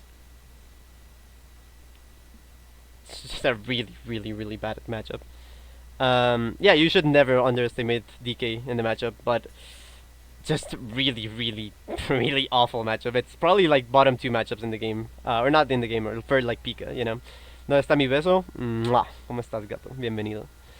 But yeah, like Chunky Kong has tried so many things against me. Like he's tried down B to trade with like T-Jolt. He's tried, but I just keep camping and he eats like 30% just from T-Jolts. He's tried armor up B against T-Jolt. Everything is unsafe on shield, man. And like even down B, which is supposed to be safe if they do it like super well. I can try to nair or like backer, and then he doesn't get to punish me anyway, right? Just because his out of shield is so awful. And also like if he does the super safe down B, for some reason we can still footstool out of shield and then up B1 to the right and then up B2 diagonally, I'm pretty sure. Or otherwise we can just up B1 to like reset neutral and get a bit of damage, you know, not let him like just pressure us for free after. Tico, es el Fénix, es mi papá. ¿Cómo dice? ¿Qué dice, amigo? ¿Cómo estás? Bienvenido. ¿Quieres que hable de algún personaje en específico o algo así? ¿Qué onda? ¿Todavía estás viendo Smash o solo lo viste en algún lado? Te voy a donar $10, pues esta mierda de app no sirve, así que lo perdiste por basura. Feliz Navidad. ¿Qué? ¿Cuál? ¿Dónde estabas intentando donarme? Porque creo que es con un comando. Pero feliz Navidad, amigo. Espero que la hayas pasado muy bien y que estés muy bien. Te mando un abrazote y gracias por el apoyo todos estos años. Guys, this guy Tico, the guy that just donated, he's literally the reason I'm probably relevant in the scene. Maybe, I'm not sure. But he's the reason why I attended my first offline tourney, because I didn't even know there was like a like an offline scene in Guatemala. So he found me on Enter's Ladder. He was like, "Oh shit, you're from Guatemala? Come to tournaments." And I was like, "Oh, there's tournaments?" And then my 12-year-old ass pulled up to a tournament, and then I got ninth with my Pac-Man that knew how to do bell footstool down toss forward smash. So I did that against one of the top players here. I lost anyways, but then next tourney I got second. That's how I started here. 12? Yeah. I was very, very young, dude. Or like 13, I think, actually. But yeah. Ya no veo Smash, solo te va a vos. Bueno, igual gracias, la aprecio un montón. Espero que hayas pasado unas bonitas fiestas, mano. Alright, let's keep going. Alright, this character. God damn it, dude. This character is one of the two characters that I said are really bad, but have the tools to do really well against Pikachu. So, really quick, like, this character, first off, online is very, very different, right? It's just like, this character is very mashy in nature. Like, he just has very high APM, he has very safe buttons. Fun fact, for whatever reason, Pikachu, or like, let me just, this is unironically one of my most studied characters, just because I hate losing. I don't care if it's Wi-Fi. If Jasar is beating me, I'm studying the fuck out of him, dude, okay? So, for whatever reason, this forward tilt auto space is similar to our Pikachu down tilt. So most characters in the game cannot punish this, because he pulls back very quickly. So, it's ridiculous. Really, really good forward tilt. Up smash, as you may know, varies on safeness between like if it hits you on the front part or the back part. A lot of the time, it's not worth it to try to punish it just because of the character pushing you backwards, you know. This move, dash attack, can be +3, I think, +2 or something, just because of the late hit, you know. So the character can just like dash attack into jab and poke you, and if you try to act out of shield, you just get punished, you know. There's just so many things in this matchup that are very, very annoying, and like, I don't care about all this. Like, this character is still bad. This character still gets walled, gets out mobility, still gets, like, one of his biggest appeals is like his out of shield and stuff, and a lot of characters can like space around it. But Pikachu honestly cannot. Pikachu has very low range. Pikachu's approaches are multi-hits, and this character's approaches are single hits, right? So, a lot of time, if we both decide to approach at the same time, I'm gonna get straight hit for like 16, and he's gonna get tapped by like fair 1 or something, you know. Character can actually punish everything out of shield from Pikachu, like with up smash, with up B, so it's really annoying. Cape, like against Mario, you can like short hop fair over the caped Thunderjolt and punish him as you're landing. With Doc, since he jumps, he just reflects you back if you do it at that exact time. So if you want to punish a jumping short hop cape with Dr. Mario, you have to punish the end lag, but it's such low end lag that it's very, very, very hard, right? And also, like, getting hit by the caped jolt is not fun at all. What else? Pill is obviously annoying. It's just universally good tool. Not anything matchup specific, right? I put it in, honestly, I'm just gonna say +1. I was gonna say +1 or even similar to Cloud, where if you do get the condition to win, actually no, I'm actually gonna say +1 or even. Fuck this character, dude. This character actually legitimately has the perfect toolkit to fight against Pikachu. He's just an awful character. Like, he's just a character that has an awful recovery. But if he has like even a slightly better recovery, he would definitely beat Pikachu. Like, no cap, dude. But yeah, like the condition for this matchup to be +1 is if you get the edge guards. If you don't get the edge guards and the Doc reads you, because he really needs to read you like twice or 3 times at most, right? If he gets those reads, you just die so early. You die at 70, 80, not even kidding.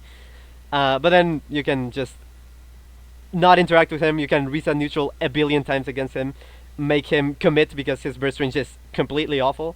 And then if you punish him once from those commitments, or you call him out once, then send him off stage and read him well, he might just die at 0, you know. So it's just really, really annoying. It's, dude. This character is also way better than a lot of people think, you know. So yeah. Alright. Will you ever make a Pikachu guide? I'm not sure if I should. Like, this game is probably ending soon, so I'm probably just gonna do some content for sure. But I think I have very little things to teach other than the things that Isam has already talked about. Like, if I were to make guides, it would probably be more universal, like game knowledge stuff, like advantage, neutral, whatever. Um, Sería fun que le jugaras a Hazard offline una vez. Sí, me gustaría jugarle. De hecho, en el último Factor quería pedirle Money Match, pero no me dio chance. Porque estuve ocupado ganándolo. Oh, la verga, no es cierto. Pero, no, sí, esa matchup sí siento que cambiaría un montón offline. Porque más que nada, hay muchas cosas que uno reacciona por bien poquito. Especialmente el juggling contra Doc. Em, el upper de Pikachu y el Nair de Doc interactúan muy seguido. Entonces, obviamente, yo salgo perdiendo esa interacción. Mientras que offline siento que sí debería de jugglearlo mucho más fuertemente, la verdad. Yeah. Alright, Duck Hunt. This matchup is definitely, I will say just +1. This character has one of the best neutrals in the game, actually. But honestly, like, just the reason that Pikachu beats him is literally just because, like, Duck Hunt's biggest appeal is that he is just a constant vortex of projectiles that eventually, like, once all the projectiles are set up, most characters cannot do anything. Most characters have to guess or they just get hit anyways, you know. Pikachu can just go off stage and reset neutral or quick attack to another distant platform or whatever, you know. So a lot of time he gets to reset neutral, and the biggest fault of Duck Hunt's game plan is the fact that he needs to set up his projectiles, right? Can, once he sets it up, he has this little arc where you can run under the can. So you can punish him on the startup of the end leg, right? Side B, one of the laggiest projectiles in the game. You can just jump over it and punish him. Either if you're close, like land with a hitbox, or just react, jump over it, and then quick attack to him, you know? And then Gunman is not really the biggest thing in the world. Gunman is overwhelming in the aspect of, like, a lot of time you're not, like, just the mental stack of, like, oh, I'm not sure how fast this Gunman is, or how much it's gonna kill, or where to DI. But, I mean, a lot of time you can just jump backwards, or, like, shield, or, like, roll, or, like, get out of the way, and it's fine, you know? Gunman is annoying in the aspect that it blocks T-Jolt, and same for the other projectiles. But since the balance of this matchup is just like setting up T-Jolt so he sets up the projectile, but then actually being close enough to punish the startup of the Duck Hunt projectile, a lot of the time Duck Hunt gets tapped once by a small hit like this, and then Duck Hunt's disadvantage is actually awful against Pikachu. He gets juggled to hell, everything that he lands with is outranged or unsafe on shield. He gets arch guarded. The T-Jolt deactivates the can once he's rising up, so he doesn't cover himself as well. And obviously he gets that trapped. He doesn't have any like special options, you know. So yeah, pretty solid matchup. It's just that this character randomly has really good neutral and it's hard to open up. And randomly he does have some really good kill power against Pika. But for the most part we beat him very solidly. I just think this character is a bit underrated. That's why I put him in +1. But I honestly wouldn't mind +1.5. It's very good matchup. Yeah, one of the most annoying parts of the matchup though is definitely like the combo game. But if you're just disciplined with your combo game, just do stuff like very, very true combos, and like end them early to like make sure that he's in like disadvantage at least, then it's fine, you know. Or honestly, if you have a big lead, like a big stock lead, you can be very degenerate with your combos and just out damage him because you're constantly gonna be trading, you know. Similar to Snake, pretty much. Alright, let's take a small break. You could make general matchup guides. I was thinking actually, guys, I don't know if you guys are interested in this. I was thinking of making a sort of like TikTok shorts with just like miscellaneous things about characters. Like for example, I don't know, like what to do against Pikachu, like when he drags you down and then you're not sure if you have to tech or if you have to recover, right? There's an option select for that, for example. Or like what to do if Doc does like a pill on top of you, how safe is it? What's the counterplay directly, you know? Or like random fun facts like Bayo, for example, cannot do a short hop side B from the ground because she needs to wait a few frames before, like she cannot actually buffer a short hop side B. She has to wait a few frames and then time the side B. Just random stuff like that, either just random stuff or like actual useful matchup stuff that I feel is very obscure. Like another one is like Cloud, limit cross slash can be spot dodged every single time pretty much. A lot of people don't do it nowadays. Like I saw Mia doing it, like not doing it actually. Where if he did it, he would have killed Spargo so many times, dude. But yeah. I think that's a good idea to do, probably. That's low effort, honestly. Ahora que no sos niño, a ver si nos juntamos con todos los viejos ahora que estoy unos días en GT y si no avísame si bajas a Panamá. Va, sí, si voy a Panamá te cuento, pero cuando vengas a Guate, mandame un mensaje y nos organizamos algo, mano. Sí me gustaría verte definitivamente. Ya no somos niños, ¿verdad? ¿Cuántos años tenés vos? Como 30. Merry Christmas, Nats. Espero que estés muy bien. Te quiero mucho. No voy a leer eso, gato. Can to cover himself is good, but isn't the matchup server. Yeah, exactly. I can just reset neutral and to, like, he eventually needs to set it up again, you know? Getting in between the can of Duck Hunt is actually one of the best things to do against him. The last can is spot dodgeable. You can literally mash it mindlessly, dude. You can spot dodge, limit cross slash. You can literally mindlessly mash down while you're shielding, and then the game buffers the spot dodge for you. It's that brain dead. I made multiple videos on that on Twitter, actually, if you want to look it up. Alright, let's just do a speed round, because I'm probably going to end it in Joker. I texted you Merry Christmas, you are so popular, you didn't answer. I'm sorry, dude. La verdad es que ese día de Navidad sí estuve muy ocupado, cocinando, fui con mi papá y no, pero espero que la hayas pasado muy bonito. Ahí vi que tenías tu regalito y nada, te mando un abrazo, espero que estés muy bien y que regreses bien a Guate. Thank you so much. Alright, speed round, Falco. I'm bad at this matchup. I got upset by a Falco actually this year. We don't talk about that set because I actually did have a lot of interference and I was just very tilted because of that. But they were very good at the matchup. Like, of course, they were really, really good. But I played against Tilde, and I think Tilde is actually really, really good about that matchup. Against Pika. Yeah, that's probably like the best Falco I played, and that's actually probably the best Falco, actually. Matchup definitely feels just +1. It's a character where I think the Pikachu just gets really annoyed at the Reflector, but the Reflector actually having an animation and not being cancelable, you just literally throw a T-Jolt, wait for the Reflector, and then quick attack, and then punish him every single time. Or you T-Jolt, you get next to him, and then you jump landing fair, landing in air, and punish him every single time. Falco gets comboed to hell by Pika, gets edge guarded, gets juggled, gets latch trapped. Falco, pretty much like the only thing Falco has is obviously like the crazy damage output that he has, and just like laser pressure, right? Like Falco is actually like a really effective zoner against Pikachu between like the lasers and down B, right? So pretty much all you do is just you get into his burst range to like pressure him to like stop doing all that, and then once you're both actually playing the game and scrapping, you outmobility him and all of his moves on your shield are unsafe on shield. So you can just literally like mash shield, like be defensive normally, and then one advantage state might lead into his death. Where like if he hits us once, sure, we're gonna take a good amount of damage, but I mean like the kill power is good, but he definitely needs like some specific moves to start all of like that max reward, you know, like between up throw, between up tilt, between side B, those are like the main moves, right? So if you just like shield and DI the up throw well, you know, at kill percent I should say, and I don't know, you're just like good with your movement, eventually you're just gonna out reward him, which is the case for most matchups with Pikachu. Alright, I'm gonna drink a little bit of water.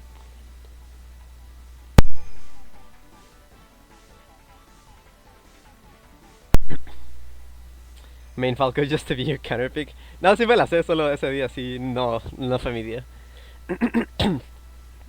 ¿Qué dificultad ya me pare Mitra para aprenderla? Como concepto es un personaje muy fácil, pero para jugarlas en top level, para mí tal vez es el personaje más difícil de jugar en top level. Alright, Fox. I recently lost to Light. That was actually like my first set against Light. I didn't study Light at all for that set. I have since studied the character a little bit more and learned, for example, that Nair on top of my shield is always -6. So like Sour Nair that they're fishing for Nair up smash, right? And honestly, it's just a very simple matchup. Like I was just not very comfortable with like the mobility of Fox and like the burst range. But honestly, dude, Pikachu can just like pressure him, force him to like approach and default to shield a lot. And I know everyone says that like, oh, you can just shield against Pika, but then Fox actually has such a nasty advantage state against every single character in the game except Pikachu, because Pikachu doesn't have a disadvantage state. He doesn't get jungle, he doesn't get ledge trapped, he doesn't get two friend. We went over this, guys. So yeah, pretty much the good thing about Fox in this character is that he does outmobility you, so you pretty much have to be very disciplined when you approach. You have to wait to corner him or like try to outrange him if you're gonna poke, you know. And that's pretty much it, because I would say like his kill power is pretty good, but honestly like he needs the setups to find the kill power, you know, like he needs to have you in the corner, he needs to find Nair or down air up smash, he he needs to find a raw up smash, he needs to find like an up smash out of shield, which honestly, like all of these are very manageable to play around. Like eventually, of course, he's gonna find him. Like he's a good ass character, and obviously Light is a good ass player. Um, but you can make it a lot harder for him. You can make it not degenerate for him, you know. So if you elongate your stock and make him play more honestly, then you're gonna get your natural hits as well. And sure, like his on-stage kill power is great, but our off-stage kill power is like evens it out basically, right? So yeah, you just get like natural openings, and if we guess right, sometimes we just super cheese him and we automatically win the match. He dies early as well, which is really good for us, you know. He gets poked on his shield safely a ton. He gets shield poked, and he definitely can tap our shield safely sometimes, but it's pretty much only with backer. Like I said, like Nair is -6, so we can -6 if they're looking for the sour hit on top of our shield, basically, right? So we can Nair that. And then if they're like bashing backer, we can just reset neutral, get out of the corner with like quick attack or something. Or we can just like parry it once and get like more reward than him, you know, unless he kills us, of course. But yeah, dude, like it's a very, very good matchup. I wouldn't even mind putting it in here, but I just think this character is just way too good for that to be the case. Reflector is a thing as well. I tell Pikas use T-Jolt against reflectors, because even if they reflected, they get out of position. They get out of like their own mobility tempo, pretty much. So then like they reflect the T-Jolt, but they cannot approach immediately, right? Like they have to roll, they have to jump or whatever. So if they jump after the T-Jolt, everything that they want to do gets outranged by fair, right? So if they ever reflect the T-Jolt, we get a bit of pressure, a bit of stage control, which in the long term is really good for us, right? So yeah, that's the matchup. Ganon. Oh man. Oh man. Nah, I'm not gonna make another one. I don't really care. But it's just the DK matchup, but worse. Can definitely lose it. Ganon, probably one of the characters that has to win the neutral the least to lake his stock. So if he outplays you a few times, you can lose your stock very early. But you can just never mess with him, and like you can choose to never mess with him inside of his burst range. Never mess with him without a T-Jolt. They know that their whisk kick and dash attack sometimes goes through the T-Jolt. So you can just throw the T-Jolt with the intention of knowing that that's the only option that they have, and then shield, and now you punish out of shield, and now you Nair loop for like 70, and then you upper bridge, and then you grab him again, or you just grab him straight up and throw him off stage. You don't even have to guess, you can just do lingering hitboxes that trade with him, and now he's dead. It's awful, it's, yeah, not much else to say. Alright, one more, and then we talk about matchups, and then we'll do the final characters until Kazuya. Greninja, +1, very similar to Fox, except very jumpy character, and like the way that they jump is really, really high. So, but they know that they don't have out of shield at all, right? So a lot of time, once they're in scraps, they're gonna shield to like cover themselves, you know, to not actually get hit. But then they want to like reset neutral to like reposition themselves and try again, you know, to like whiff punish you with dash attack or like wall you with fair or whatever, you know. So, yeah, like a lot of time in this matchup, when you're scrapping in shield against Greninja, you can just like full hop upper and hit him as they're jumping, you know. Or a lot of time you're just like mashing aerials in that general full hop height, because they're gonna have to deal with it. And also like even if Greninja knows that you're gonna do it, they have to preemptively guard for it because their frame data on the air is bad, and also loses to our hitboxes like upper and our fair, you know. So we like if they know that we're gonna like call them out on that full hop height with like fair or upper, and they're like, okay, I'm gonna start like an air. Their nair is slow. Their nair is like very slow, so a lot of the time we're still gonna win the interaction, you know. So yeah, that's pretty much what it is. And yeah, like they said, like full slow out of shield, I guess like it's a decent development against Pika, but most good Pikas won't give you like unspaced landing aerials. Like generally Pikachu will like space a fair and then like reset neutral or something, you know, and then pressure again, or like space a fair and like read a jump with Pikachu upper, you know. So yeah, counter or like substitute is the thing, but like you can just jolt, expect them to counter every single time, and then if you shield it, you punish it every single time. Or if they do one of the ones that gets them away of the situation, now you reset neutral, you prioritize stage control, and congrats, now Greninja is in disadvantage / cornered, so you get to reset neutral, and it's good. Like the only appeal in this character is pretty much the mobility and the random kill power, but the kill power again requires setup. So if you're just constantly playing around the setups, you naturally a reward, as usual. Someone sitting, thank you so much for the sub, dude. Appreciate it. Let me know if you want me to talk about a specific character. Dude, my throat is getting so, I don't know how you say it, but I need water, is what I'm trying to say.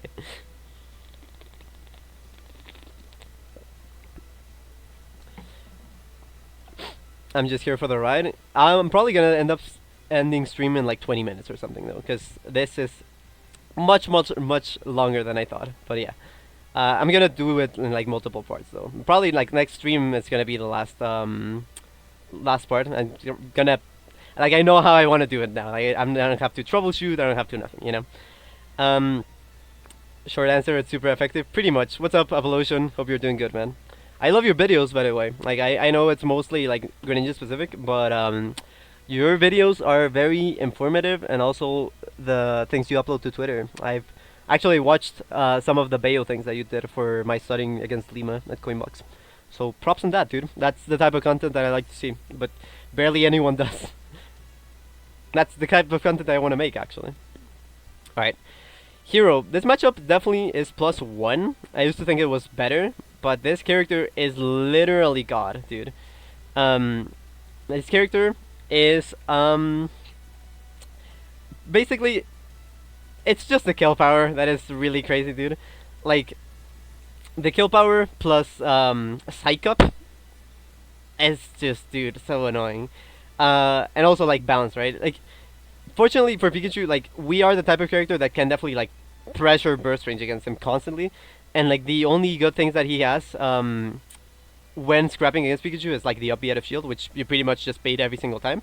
But then, like, randomly, he just gets one of his moves, he gets one of his buffs. You get into the range and eat Flame Slash with Psych Up or whatever, you eat a Kaboom or something. You just have to really pay so much attention, you know, while also putting yourself in a little bit of risk because you're pressuring burst range so that he's not as comfortable setting everything up, you know. But again, since the frame data is so bad, since pretty much he relies on rolling or like up being out of shield to like get out of scraps, you can just like either pressure him directly and actually punish him, and then if he shields something, most of the time he's not actually gonna be able to punish anything, or you just bait the escape option out and call him out, and the advantage state is good. The only annoying, super duper annoying thing is that Zoom just actually skips him out of disadvantage. So I have found that you still want to, every single time you send them off stage, you want to chase immediately off stage, because if they're gonna use Zoom or something, they obviously need to read the menu, find Zoom, click Zoom, Hero rises on the Zoom animation, then actually rises, right? So if he's doing all that and you like chase him, you can actually like skull bash as he's doing all that setup, right? And like super cheese him, kill him early. But sometimes you're not gonna have enough time to actually be that off stage and like pressure him like that. So it's better to just reset neutral and favor stage control all over again, you know? But yeah, he's pretty much like the reason he's +1 is just because he's a cheesy, really good character. That's all it is, honestly. Like, nothing special about this matchup, just Pikachu has good tools to pressure him, really good tools to edgeguard him as well. And I think Pikachu is actually one of the best characters in the game at abusing the lack of mana, actually. So, if you ever lacks mana, you just set up T-Jolt infinitely. He messes up once, now he's off stage without mana, and now he's dead. So yeah. Alright, Ices. Pikachu's used to hate this matchup. His matchup is literally just T-Jolt into grab simulator. Because, sure, they can desync, they can like desync down B under a platform while the other one does up tilt or something, I don't know. Obviously Blizzard is gonna eat through T-Jolt, but they cannot Blizzard as much as we can T-Jolt, pretty much. Like, they eventually will mess up, they eventually will get synced again or something, or they will give us like another gap to enter, you know, because Blizzard and up tilt have a lot of lag, right? So if they're not constantly just like blizzarding or something, we can just T-Jolt, and pretty much they have no good options for T-Jolt just because of like their stats. They're like very floaty, so they're not good at jumping. If they hit T-Jolt, we can punish them. And also, like, if they ever hit T-Jolt, even if they don't hit it, like, they don't have anything to like guard themselves in the ground. And fun fact, like, Nana acts 6 frames later than Popo, right? Like, universally. So a lot of time, even if they jump on reaction against T-Jolt, sometimes the T-Jolt will still hit Nana. So degenerately, you can really just T-Jolt, run up grab, back throw Nana, because back throw has like very low lag and just gets you away of the situation, and you can get to kill Nana at like 0, you know. So it's really actually pretty easy to kill Nana. It's just a little bit slow. And then again, if they're just like constantly blizzarding, you can just jump quick attack horizontally and then diagonally behind them where they're not blizzarding, and just hit them, you know. Or jump above the platform to force them to stop blizzarding and like now play neutral again. Now they're forced to like shield or something. Now they're synced again, and now you can try again at setting up a T-Jolt while they're still not desynced. And yeah, like other than that, it's just like you really have to avoid like the specific setups of like the grab, of like the blizzard on the ledge, for example, that kill really early. But you're Pikachu, you can just quick attack to a platform, bro. So a lot of time it's a very choose to lose kind of matchup, but it's a very slow matchup. Like if you get desperate, if you get cocky and undisciplined and approach once, you might just lose the matchup in that very moment. You just have to be down to play the matchup slowly for like 7 minutes pretty much. But once we get the hits in, they get juggled, they get edge guarded, they get ledge trapped, yada yada yada. You just gotta know how the character works, okay? Ike, this matchup's horrible. This matchup is so bad. The character does have better range and kill power than us, for sure. But as we said with ranged characters, they have to wall in the moment that the T-Jolt reaches them, right? So, once the T-Jolt reaches them and they, for example, nair the T-Jolt, they're gonna be in the hit lag, and then eventually they can get just like whiff punish.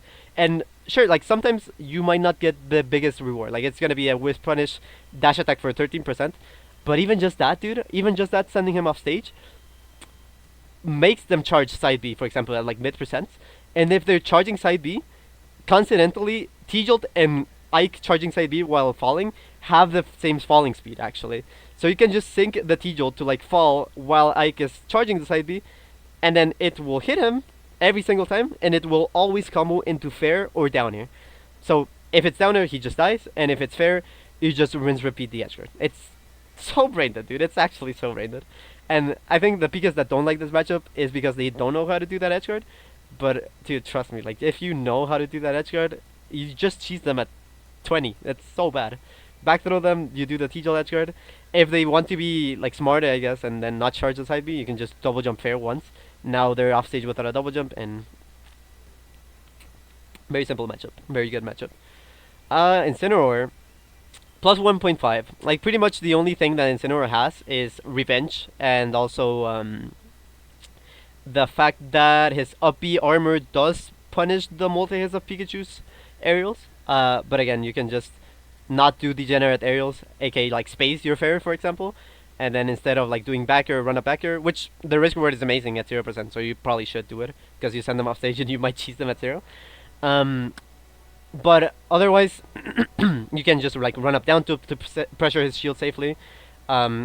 Revenge is relevant in the aspect, the universal aspect of like, oh, I'm in center, I'm getting juggled, okay, I'm gonna land on the platform with revenge. You know, you just bait that out, and then if he doesn't do the revenge, now he has to get off the platform with like his normal options. You know, very bad airspeed, very bad hitboxes to like scrap there.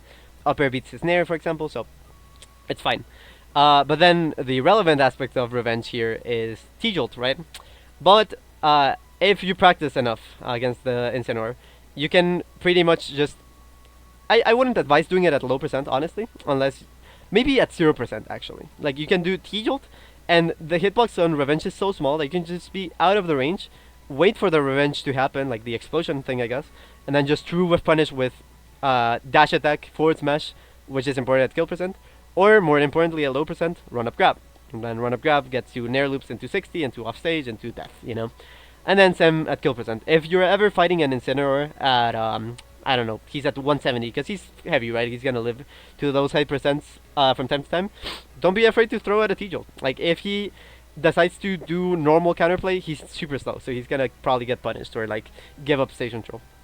And if he decides to do the revenge, you just true whiff punish the revenge with forward smash, or fair, or dash attack, or up smash, and he dies. Or up throw, you know. Up throw or grab if you want to get rid of the revenge. So, very simple matchup. Very losable, of course. This is a character that's incredibly cheesy, so don't feel bad if you lose it. But if you study the matchup, we out mobility we have specific counterplay, we whiff punish, we edge guard, and he doesn't advantage state us ever. Like literally nothing. um, Inkling might be plus 1.5 just because the character is underwhelming, but I think this character is good. Like the character has good neutral.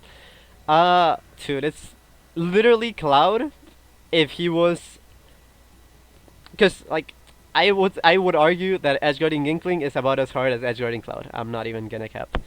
Um, Inkling is Cloud if he had less kill power. That's literally what this matchup is, honestly. Obviously, it's a little bit more complicated than that. But also, Inkling doesn't have the broken out of shield that Cloud has. Yeah, so that makes it a ton easier. Obviously, Inkling is a bit harder to hit just because of all the hurt box shifting and stuff.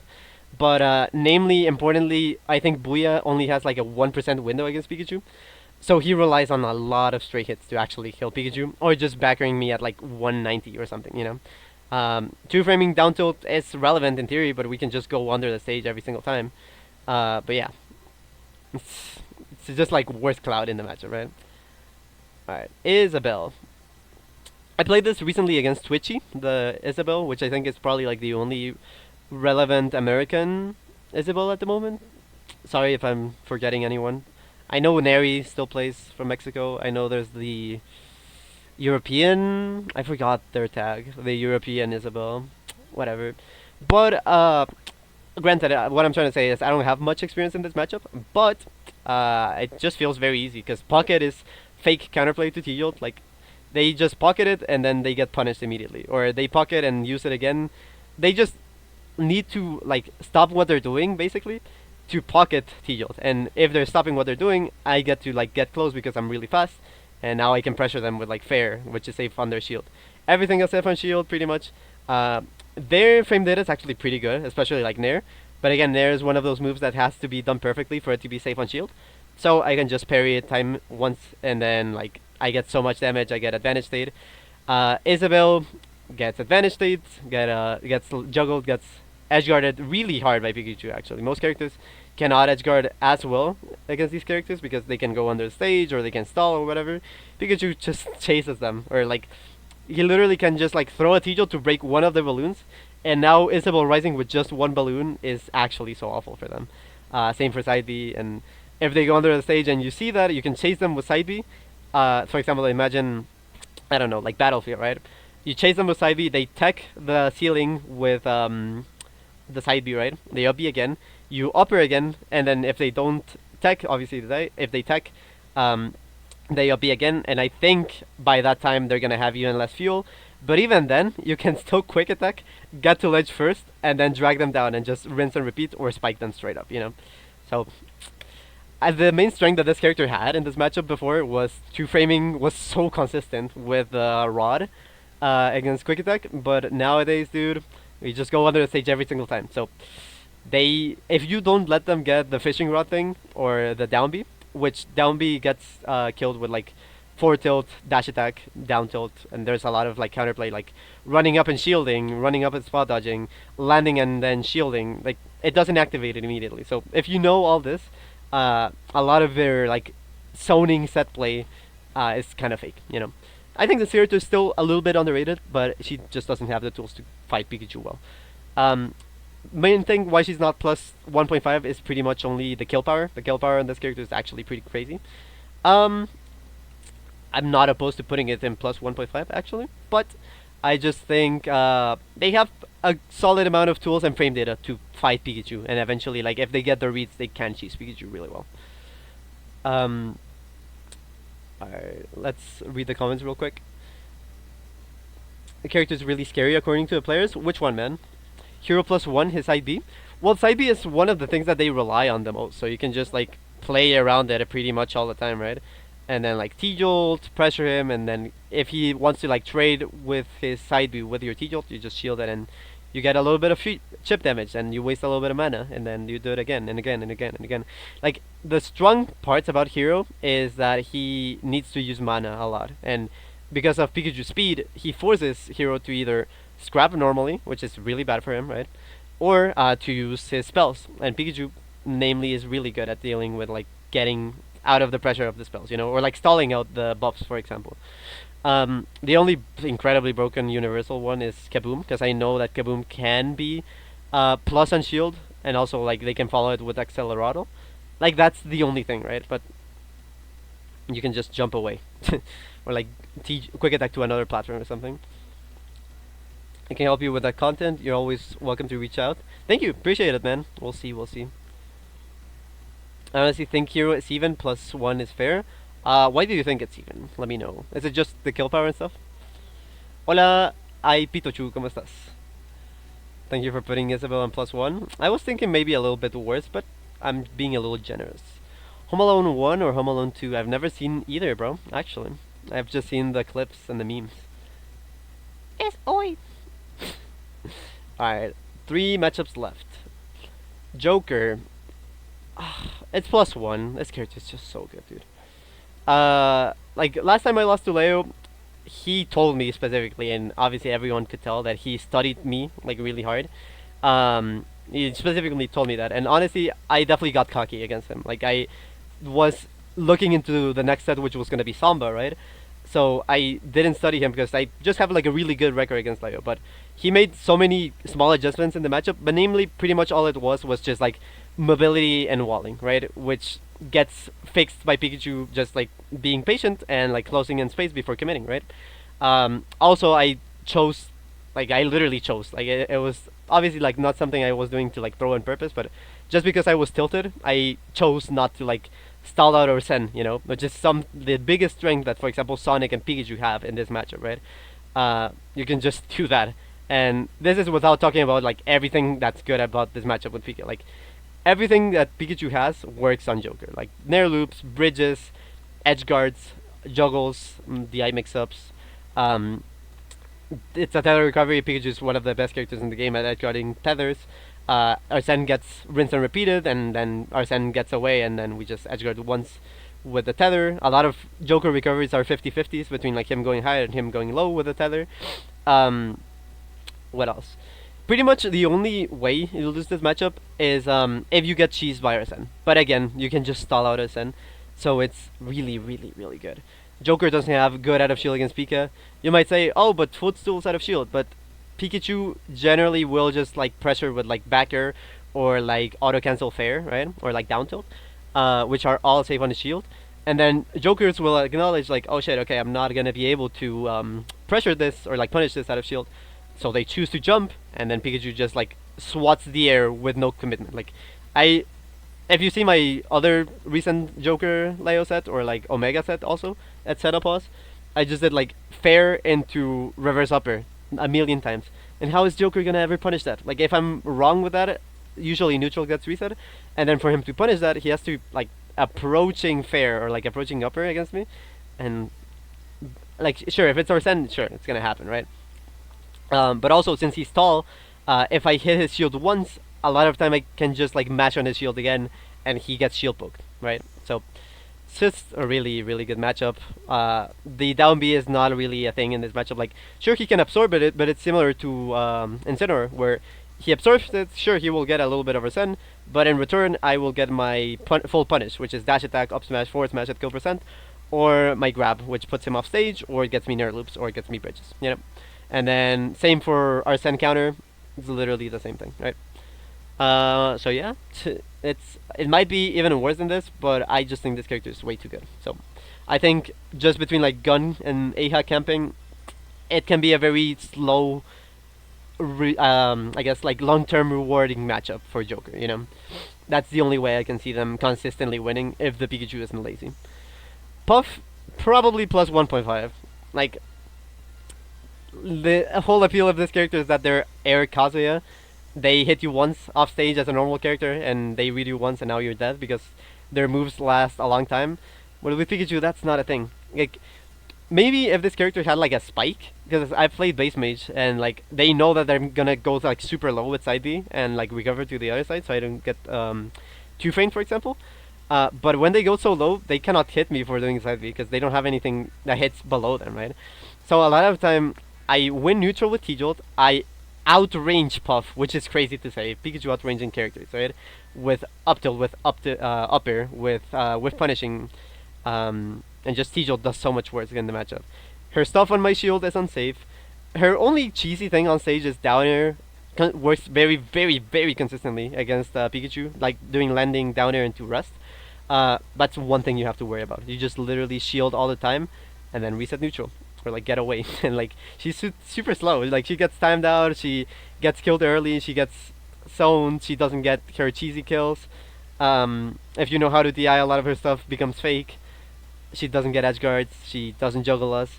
And in return, she gets edge guarded because our moves like can rinse and repeat her or kill her early. She gets juggled. She gets ledge trapped.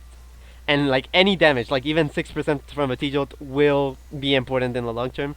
And fun fact, up throw thunder is true on her because like super true on her because her frame for air dodge, like she has a frame for air dodge, right? And he doesn't have like any other escape options. So up throw thunder just cheeses her at 70. It's really bad, dude. Like really, really bad. But still, again, losable because of kill power, and like if you get careless, you might just die very early, right? And then lastly, Kazuya. I think this character is very overrated, I will say. I think he's too good for it to be like a free ass matchup. I will say +1. Generously +1. I really want to put it on worse and like +1.5, but I think this character's kill power and respect that he demands against stubby characters is like way too much.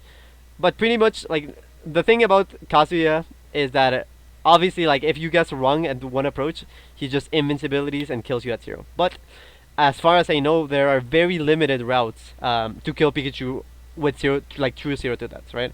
And also Pikachu doesn't really have to interact with him with like his stubbiness, right? Pikachu has T-Jolt, so I can literally just only interact with Kazuya with T-Jolt. Kazuya does have good out of shield against Pikachu, like it's frame 12, and down tilt is frame -4, fair is -5 to -7 in average. T-Jolt obviously plus on shield. So just with this, and then like advantage stating Kazuya, which is juggling, gets juggled to hell. Edgeguarding, Pikachu is one of the characters that can actually juggle Kazuya really, really well. Ledge trapping, he doesn't have anything special.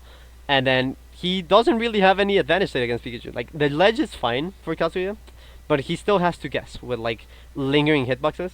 And a lot of the time it's, like, high aiming lingering hitboxes that he has to be preemptive with.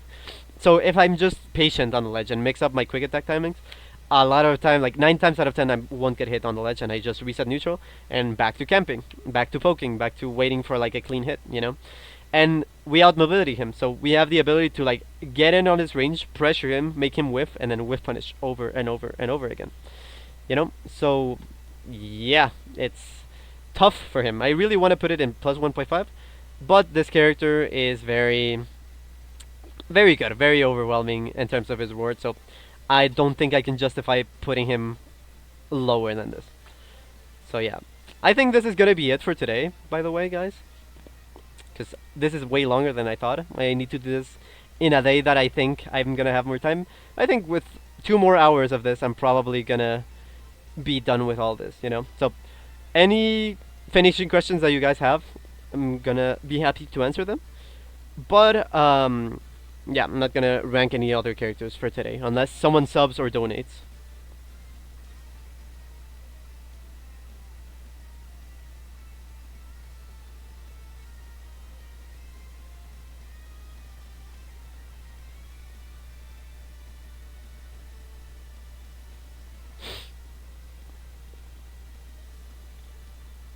Alright.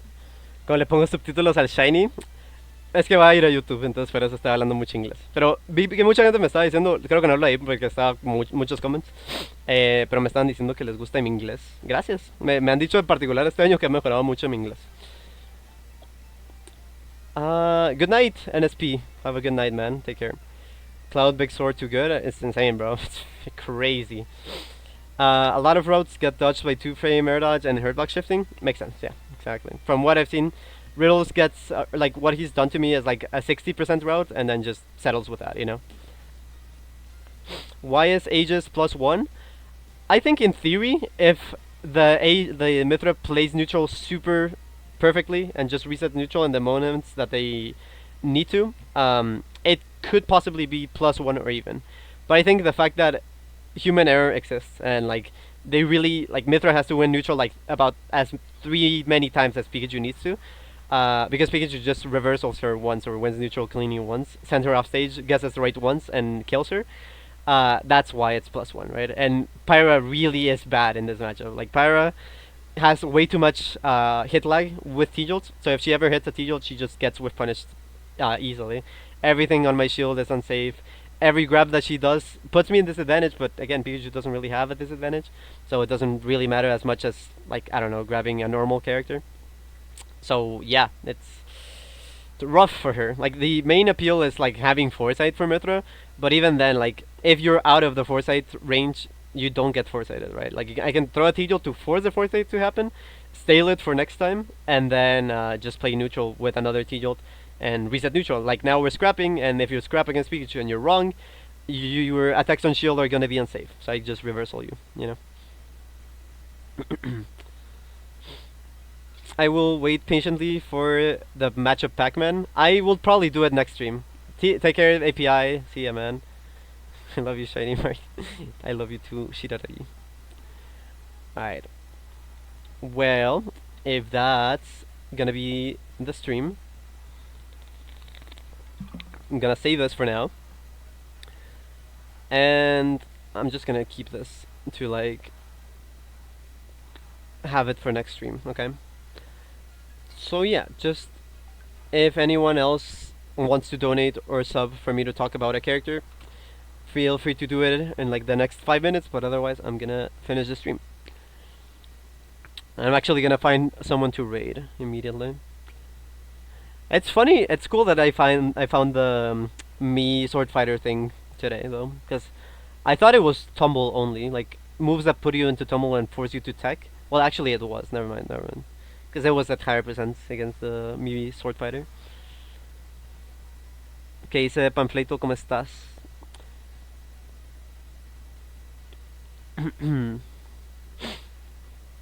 Pues ya. Ya viste. ¿Qué pasó, mano? ¿El qué? ¿Buena decisión la mía? ¿De qué? ¿Del Mii? Random as fuck, pero sí está bueno, mano, la verdad. Shiny, will you be posting this chart to YouTube or save this VOD as a highlight? I mean, the past broadcast will still be on Twitch. But I will eventually make it a YouTube video for sure. Moxie Gekoga, thank you for the sub. Appreciate it, man. Thank you so much. Thank you for the sub to Dorakan. Llegué tarde, tocará ver el VOD. Igual van a haber más partes y luego en el siguiente stream si quieren puedo resumir cositas. El siguiente stream probablemente va a ser el... Actually, ¿qué día es mañana? Mañana es viernes. Puede ser mañana, de hecho. Maybe next stream is tomorrow, dude. Can you do Ness? Yeah, gladly, for sure. Alrighty. Paludo está muy divertida, no sé con Loki. Te da mucha movilidad, es muy libre. Tienes que usar mucho el teleport en este método. Okay. So, Ness, that's gonna be the last character for today. So, Ness, I think is the first even matchup, which is crazy to say. We are like almost halfway through the cast and this is the first even matchup. Isam argues that this matchup is losing for the same reason that Pac-Man is losing.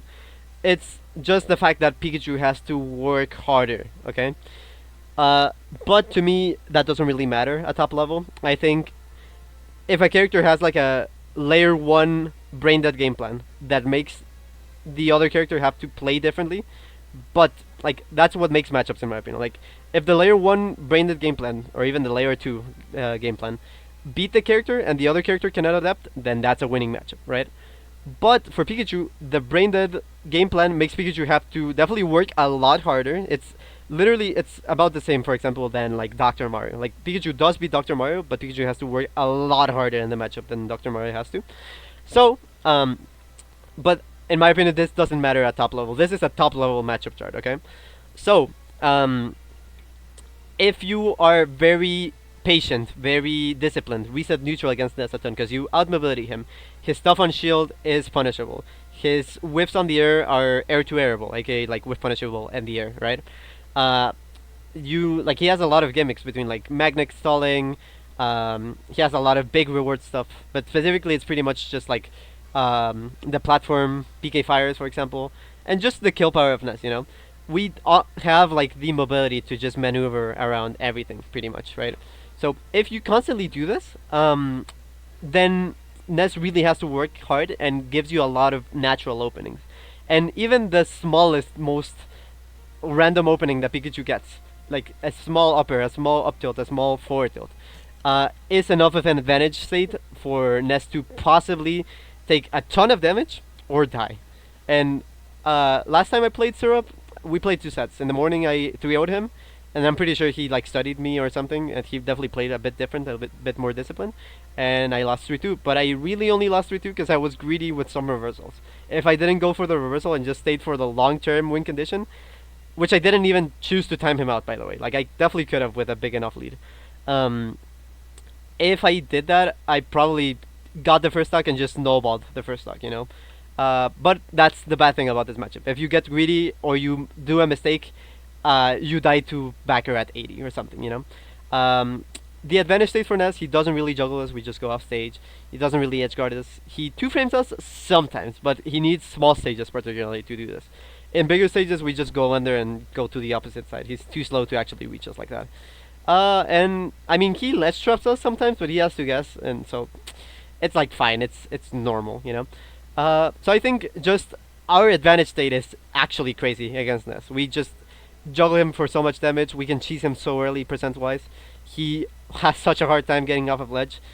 He has such a hard time dealing with T-Jolt and ledge, because if he decides to like do the magnet to absorb T-Jolt and get off ledge, now he has to use his double jump, and then if I guess right and send him off stage now without his double jump, he just dies. Like, doesn't matter the percent, he just dies, okay? And yeah, it's just pretty much the idea is just we are more mobile, right? Again, it's a not forgiving matchup at all for Pikachu. Pikachu has to work much harder than Ness, but just the tools that are available to us allow us to be even and you know, just play it really well, pretty much. Can you see the matchup ever being in Pika's favor? Honestly, yeah. I think this is one of the matchups that Pikachu thought we're losing for the longest time. Like, now I think the consensus for both Ness and Pikachu's are even, unless you're like very pessimistic. But I think it might be one of the easier, more simple, more rewarding even matchups. So I can see it possibly being here, honestly. But for now, let's do it here. Si dono 80 subs ahorita, haces toda la matchup chart ahorita. Ese cerote. Podés donármelos. Con mucho gusto te los recibo. Pero, no, si tengo cosas que hacer. Will you ever do a matchup chart designed around online specifically? I don't think it would change that much, honestly, dude. Like, I think... I don't like to think about the game like that, though, honestly. Like, even Sonic, I would say, is still the same, for example. And I know people, like, overtune Sonic, for example, online. I think some characters, for example, maybe Steve is, because there's a lot of super duper precise things in the matchup in terms of reaction time. Same for Doc. But they're gonna, like, shift one tier down or something, or one tier up, you know? So I don't think so. Alrighty. So I'm gonna save it, and I'm gonna finish the stream here. Who would you guys like me to raid right now? Just, yeah, this is... Thanks for streaming? Of course, of course. ¿A mí? ¿Estás streamando?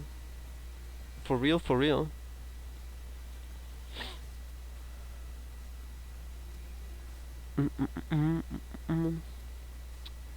Riddles está haciendo Street Fighter. Todos están haciendo Street Fighter. ¿Quién está haciendo Smash Ultimate?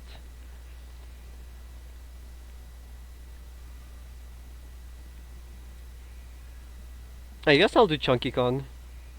Chunky Kong is fine for sure. En la chamba, Simón. Eso said it. Well, let's raid Chunky Kong. What's the channel name? Chunky Kong SSBU. Alrighty, guys. Thank you so much for hanging out. I'll probably see you tomorrow. Probably gonna start a little bit earlier, but I'm probably gonna just straight up finish it. So yeah, take care, everyone. See ya.